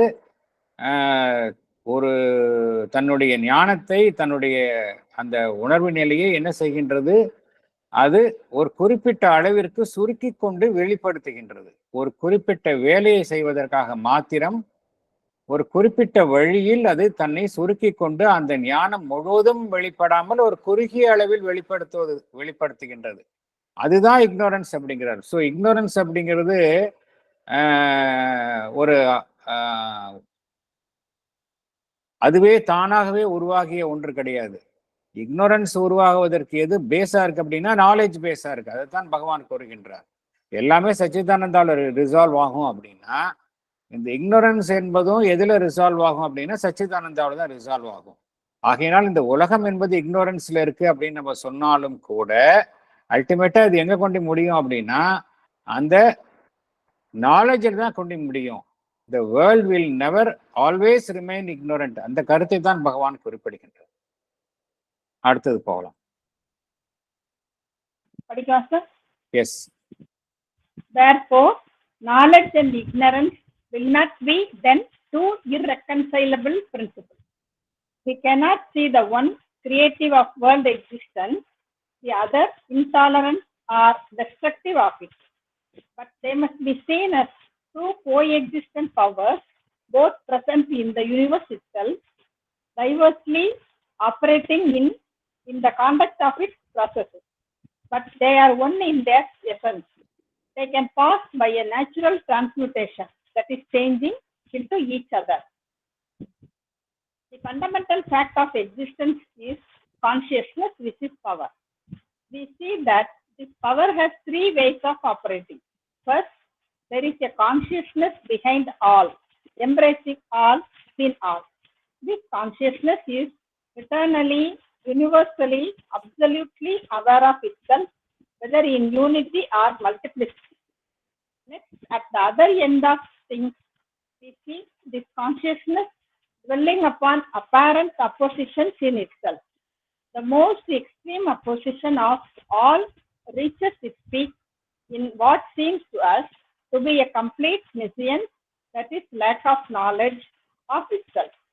It is an effective, dynamic, creative inconscience, though we know that the divine knowledge works with a sovereign security and sureness within the operations of the inconscient. Thank you. அதாவது நாலேஜ் அண்ட் இக்னோரன்ஸ், இப்போ அடிப்படையில் ignorance அப்படிதான் நம்ம chapter knowledge and ignorance இப்போ எப்படி வந்ததுங்கிறத பார்த்துட்டு இருக்கிறோம். Traditional ஃபிலாசபியில் ignorance அப்படிங்கிறது இந்த உலகம் என்பது மாயை இப்படிதான் இருக்கும். புத்திஸ் என்ன சொன்னாங்க? இக்னோரன்ஸ் என்பது இந்த உலகம், இந்த இண்டிவிஜுவல் என்பது bundle of karmas. as long as individual is there, ignorance அப்படிதான் இருக்கும். இண்டிவிஜுவல் இந்த உலகத்தில் இருந்து விடுபட்டு செய்யணும், லிபரேட் ஆகணும், முக்தி அடையணும். அதுதான் சொல்யூஷன். நாங்கள் மாயாவாதிகள் இக்னோரன்ஸில் தான் இந்த உலகமே இருக்கும், அறியாமை தான் அது மாயை தான் இருக்கும், வேற ஒன்றும் வழியே கிடையாது, இதுலேருந்து விடுபட்டாதான் முடியும் அப்படின்னாங்க. ஸோ இக்னோரன்ஸை அவங்க அப்படிதான் பார்த்தாங்க. ஆனா இக்னோரன்ஸ் அப்படி கிடையாது. இக்னோரன்ஸ் என்பது சச்சிதானந்தாவில தான் கொண்டு முடியுங்கிறது தான் பகவானுடைய வாதம். நாலேஜ் அப்படிங்கிறதும் இக்னோரன்ஸ் அப்படிங்கிறதும் இரண்டுமே எதிரெதிரான பொருந்தாத விதிகள் அல்ல அப்படிங்கிறாரு. இரண்டுமே ஒன்றுடன் ஒன்று பொருந்தாத எதிர்மறையான விதிகள் அல்ல அப்படிங்கிறார். ஒன்று உலகத்தை உருவாக்கும் விதியாகவும் மற்றொன்று அதை அழிக்கும் விதியாகவும் செயல்படுவது இல்லை அப்படிங்கிறார். இரண்டுமே வந்து இந்த ஒரு சேர இருக்கும் அம்சங்கள் அப்படிங்கிறார். இந்த உலகத்துல ஒரு சேர இருக்கும் அம்சங்கள் அப்படிங்கிறார். ரெண்டுமே ஒரு சேர இருந்தாலும் அதனுடைய சாராம்சத்துல இவை இரண்டும் ஒன்றுதான் அப்படிங்கிறார். நாலேஜுக்கும் இக்னோரன்ஸுக்கும் எது சாராம்சமாக இருக்கின்றது என்றால் நாலேஜ் தான் சாராம்சமாக இருக்கின்றது. ஒன்று மற்றொன்றாக எளிதில் உருமாறும் அப்படிங்கிறார். they can pass by natural transmutation into each other அப்படிங்கிறார். என்ன காரணம் அப்படின்னா இந்த உலகம் அப்படி அறியாமையில் இருக்குது அப்படின்னா இது அப்படியே இருந்துராது அப்படிங்கிறார். அதுக்குதான் பகவான் இந்த கருத்தை கூறுகின்றார். எல்லாம் மாறிக்கொண்டே வருகின்றது அப்படிங்கிறார். உணர்வு நிலை தான் வந்து எல்லாத்துக்கும் அடிப்படைன்னு பார்த்தோம். இந்த நம்ம வந்து இந்த பிரபஞ்சத்துல எது வந்து அடிப்படையில இருக்கு, எதன் அடிப்படையில அனைத்தையும் பார்க்கணும் அப்படின்னா எல்லாத்தையும் கான்சியஸ்னஸ் தான், அதுதான் அடிப்படையில, அந்த அடிப்படையில தான் நம்ம பார்க்கணும் அப்படிங்கிற கருத்தை பார்த்தோம். இந்த கான்சியஸ்னஸ் அப்படிங்கிறது அதுதான் வந்து இந்த உலகத்தில் செயல்படுகின்றது. ஹியூமன் கான்சியஸ்னஸ் இல்லை, மொத்தமா கான்சியஸ்னஸ் அப்படிங்கிறது தான் செயல்படுது. அது 3 விதமா செயல்படுது அப்படிங்கிறார். முதல் விஷயமா எப்படி செயல்படுதுன்னா அது அனைத்தையும் தழுவிய நிலையில் இருக்கின்றது, எங்கும் பரவி இருக்கின்றது. எங்கும் பரவிய நிலையில் அனைத்திற்கும் பின்னரும் அனைத்தையும் தழுவிய நிலையில் இருக்கின்றது, எப்பொழுதும் சாஸ்வதமாக இருக்கின்றது. ஒருமை என்கின்ற அம்சத்திலும் இருக்கின்றது, பன்மை என்கின்ற அம்சத்திலும் அந்த உணர்வு நிலை இருக்கின்றது. இது ஒரு ஃபர்ஸ்ட் முதல் ஸ்டேட். 2வது நிலையில் எப்படி இருக்கு அப்படின்னா இந்த கான்சியஸ்னஸ் வந்து எதிரெதிரான நிலைகளில் தன்னை இருத்திக் கொள்கின்றது. எதிரெதிரான நிலைகளில் தன்னை இருத்திக் கொள்கின்றது. ஒரு நிலையில நாலேஜ் அப்படிங்கிற நிலைக்கு, இன்னொரு நிலையில வந்து முற்றிலும் அந்த லேக் ஆஃப் நாலேஜ் நெஷன்ஸ் என்கின்ற உணர்வற்ற நிலை என்கின்ற நிலையிலும் அது தன்னை இருத்திக் கொள்கின்றது.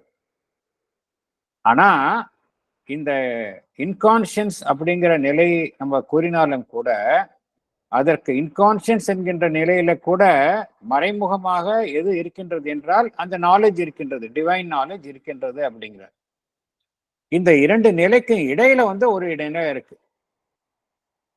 ஒரு புறம் அனைத்தையும் தழுவிய நிலை, உணர்வு நிலை அனைத்தையும் தழுவிய நிலை, மற்றொரு புறம் எதிரெதிரான நிலைகளில் இருக்கக்கூடிய நிலை. ஒரு புறம் ஃபுல் நாலேஜ், மறுபுறம் நெஷன்ஸ். இதற்கு இடையில வந்து ஒரு நிலை இருக்கு அப்படிங்கிறார். இந்த இடைப்பட்ட நிலையில் தான் தற்பொழுது உலகம் இருக்கின்றது அப்படிங்கிறார். அது என்ன இடையில நிலை இருக்கு அப்படின்னா ஒரு புறம் வந்து கம்ப்ளீட் நாலேஜ், ஒரு புறம் கம்ப்ளீட் நெஷன்ஸ். இதற்கு இடையில இந்த உணர்வு நிலை என்ன செய்கின்றது, பார்ஷியலாக, பகுதியாக தன்னை வெளிப்படுத்திக் கொள்கின்றது அப்படிங்கிறார்.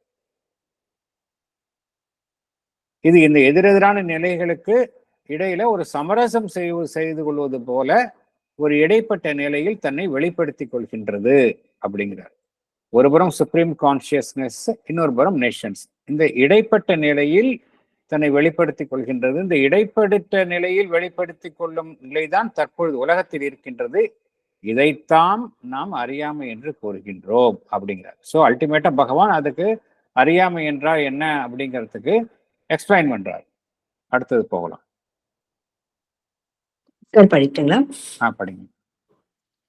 Between the complete self-knowledge and the complete nescience, and as a mediary term, we see consciousness working with a partial and limited self-awareness.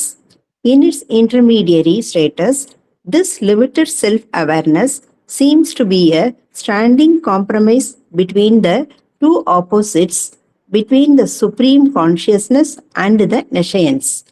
It may prove in our larger view to be an incomplete emergence of the knowledge to the surface. We call this compromise or imperfect emergence the ignorance from our own point of view. Ignorance is our own characteristic way of the soul's self-withholding of complete self-knowledge. Thank you, sir. Thank you. இந்த இடைப்பட்ட நிலையில் இருக்கு இல்லையா, incomplete emergence, அது அந்த ஞானம், அந்த knowledge என்பது தற்போது இந்த உலகத்தில் எப்படி இருக்கு அப்படிங்கன்னா இன்கம்ப்ளீட் எமர்ஜென்ஸா இருக்கு அப்படிங்கிறார். மேற்புறத்தை எப்படி தன்னை தெரியப்படுத்திக் கொள்கின்றது என்றால் இன்கம்ப்ளீட் எமர்ஜென்ஸ், ஒரு முழுமையடையாத வெளிப்பாடாக அது மேற்புறத்தில் காணப்படுகின்றது. இந்த முழுமையடையாத வெளிப்பாடு இம்பர்ஃபெக்ட் எமர்ஜென்ஸ், இதைத்தான் நாம் இக்னோரன்ஸ், அறியாமை என்று அழைக்கின்றோம் அப்படிங்கிறார். நம்மளுடைய கண்ணோட்டத்தில் அது அறியாமை என்று அழைக்கின்றோம் அப்படிங்கிறார். உண்மையிலேயே அறியாமைனா அப்படின்னா என்ன அர்த்தம் அப்படின்னா, அறியாமைன்னா முற்றிலும் அறியாமையில கிடையாது அப்படிங்கிறார். இந்த உலகம் ஒரு முழுமையான அறியாமையில இல்லை. அந்த மெய்ப்பொருள் என்ன செய்கின்றது, தன்னுடைய முழுமையான ஞானத்தை முழுமையாக வெளிப்படுத்தி கொள்ளாமல் ஒரு அரைகுறையான நிலையில் வெளிப்படுத்தும் நிலையில் தற்பொழுது இருக்கின்றது. அதைத்தான் நாம் இக்னோரன்ஸ் என்று கூறுகின்றோம் அப்படிங்கிறார். இதுல முக்கியமா என்ன அறிய வேண்டும் என்றால், இந்த உலகம் தற்பொழுது இருக்கின்ற நிலையில it is not under total ignorance. It is only an imperfect emergence of knowledge அப்படிங்கிறார். அடுத்தது பவுல். படிக்குமா? S.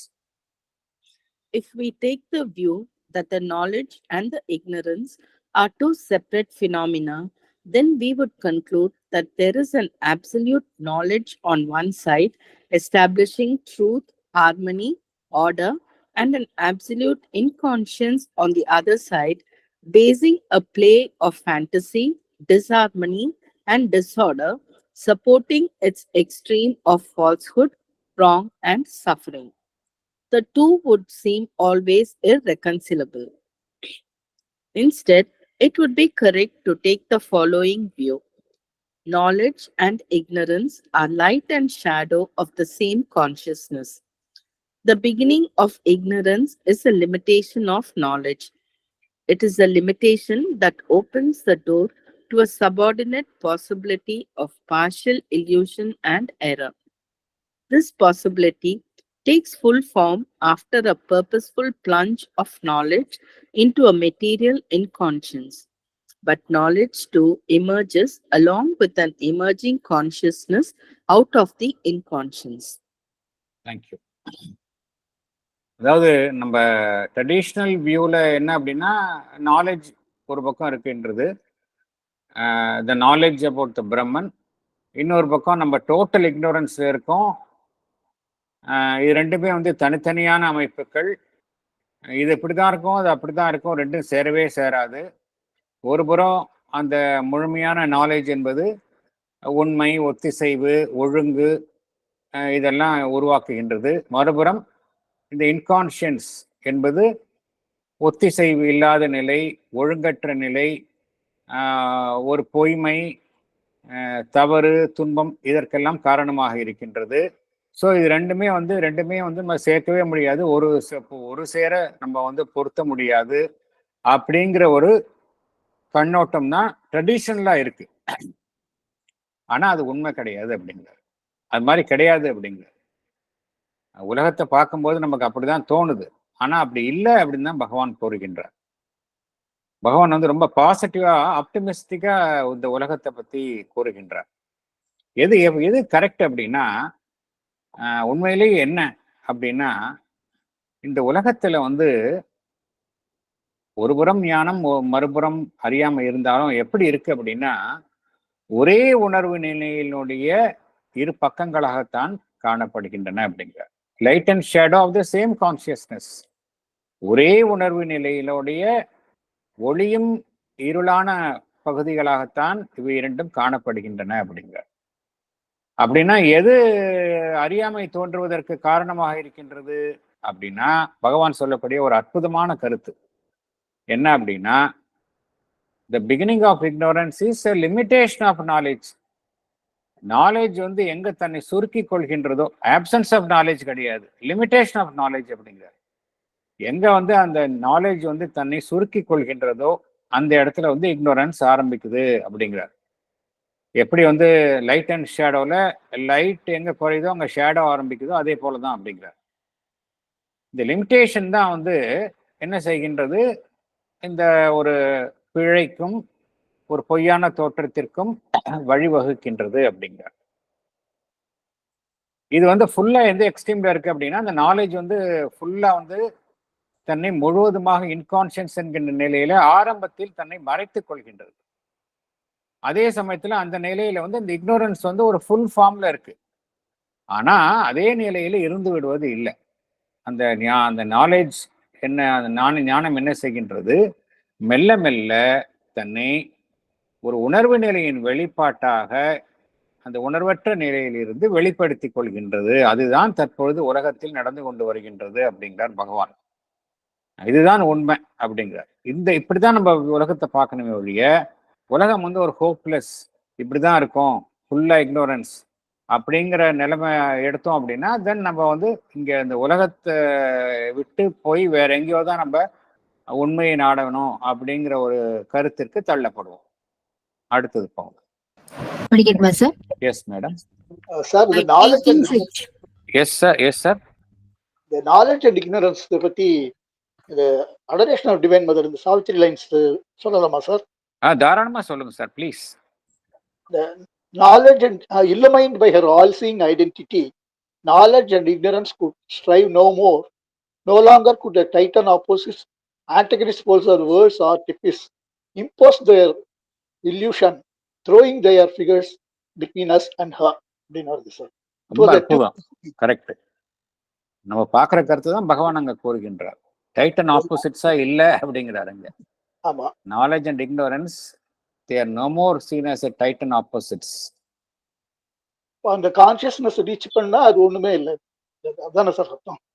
see simple thing sir. அது நாலேஜ் இக்னோரன்ஸ்னா என்ன அப்படின்னா, there is a limitation of knowledge. So knowledge increase பண்ண பண்ண பண்ண இக்னோரன்ஸ் போயிடும், அவ்வளோதான். இப்போ ஃபார் எக்ஸாம்பிள் ஒரு இடத்துல வந்து ஷேடு இருக்கு, ஒரு இடத்துல லைட் இருக்கு அப்படின்னா, ஷேடை நம்ம போக்கணும் அப்படின்னா லைட்டை இன்க்ரீஸ் பண்ணால் அந்த இடத்துல வெளிச்சம் இருள் போயிடுது இல்லையா? இல்லையா? அதுதானே ஒரே solution. The only way to get rid of the darkness is to throw more light. அதே போலதான் இங்க சொல்றார் பகவான். என்ன காரணத்தினால இக்னோரன்ஸ் வருதுன்னா, there is a limitation of knowledge அப்படிங்கிறார். அந்த லிமிடேஷன் சச்சிதானந்தாவோட இருக்கக்கூடிய அந்த லிமிட்லெஸ் நாலேஜ் வந்து தன்னை ஒரு எல்லைக்குள்ள சுருக்கி கொள்கின்றது இந்த உலகத்துல. ஆனா அதை சுருக்கி கொண்ட நாலேஜ் மெல்ல மெல்ல தன்னை வெளிப்படுத்தி கொள்கின்றது. இந்த நாலேஜ் ஸ்லோவா எமர்ஜ் ஆகுது. அதனால அந்த அரைகுறையான நிலையில அந்த இக்னோரன்ஸ் காணப்படுது.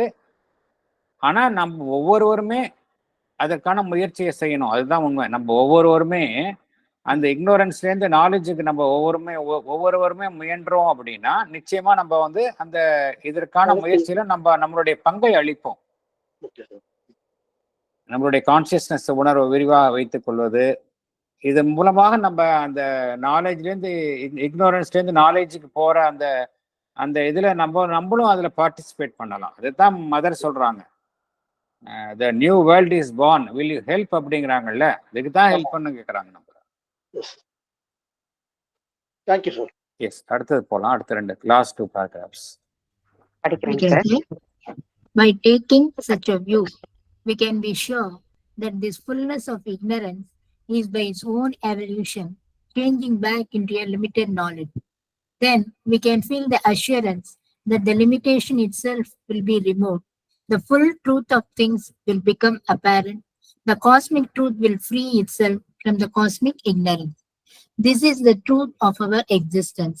To verify this truth, we must observe the structure of our surface consciousness and its relation to what is within it and above and below it.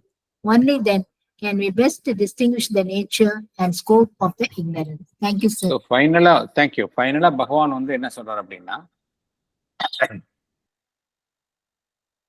இந்த இக்னோரன்ஸ் அப்படிங்கிறது எதை நோக்கி போயிட்டு இருக்கு அப்படின்னா, ஒரு லிமிட்டட் நாலேஜ் அப்படிங்கிற நிலையை நோக்கி தான் இக்னோரன்ஸும் போயிட்டு இருக்கு அப்படிங்கிறார். முழுமையான அறியாமை என்பது ஒரு லிமிட்டட் நாலேஜ் அப்படிங்கிற ஒரு நிலையை நோக்கி தான் போயிட்டு இருக்கு.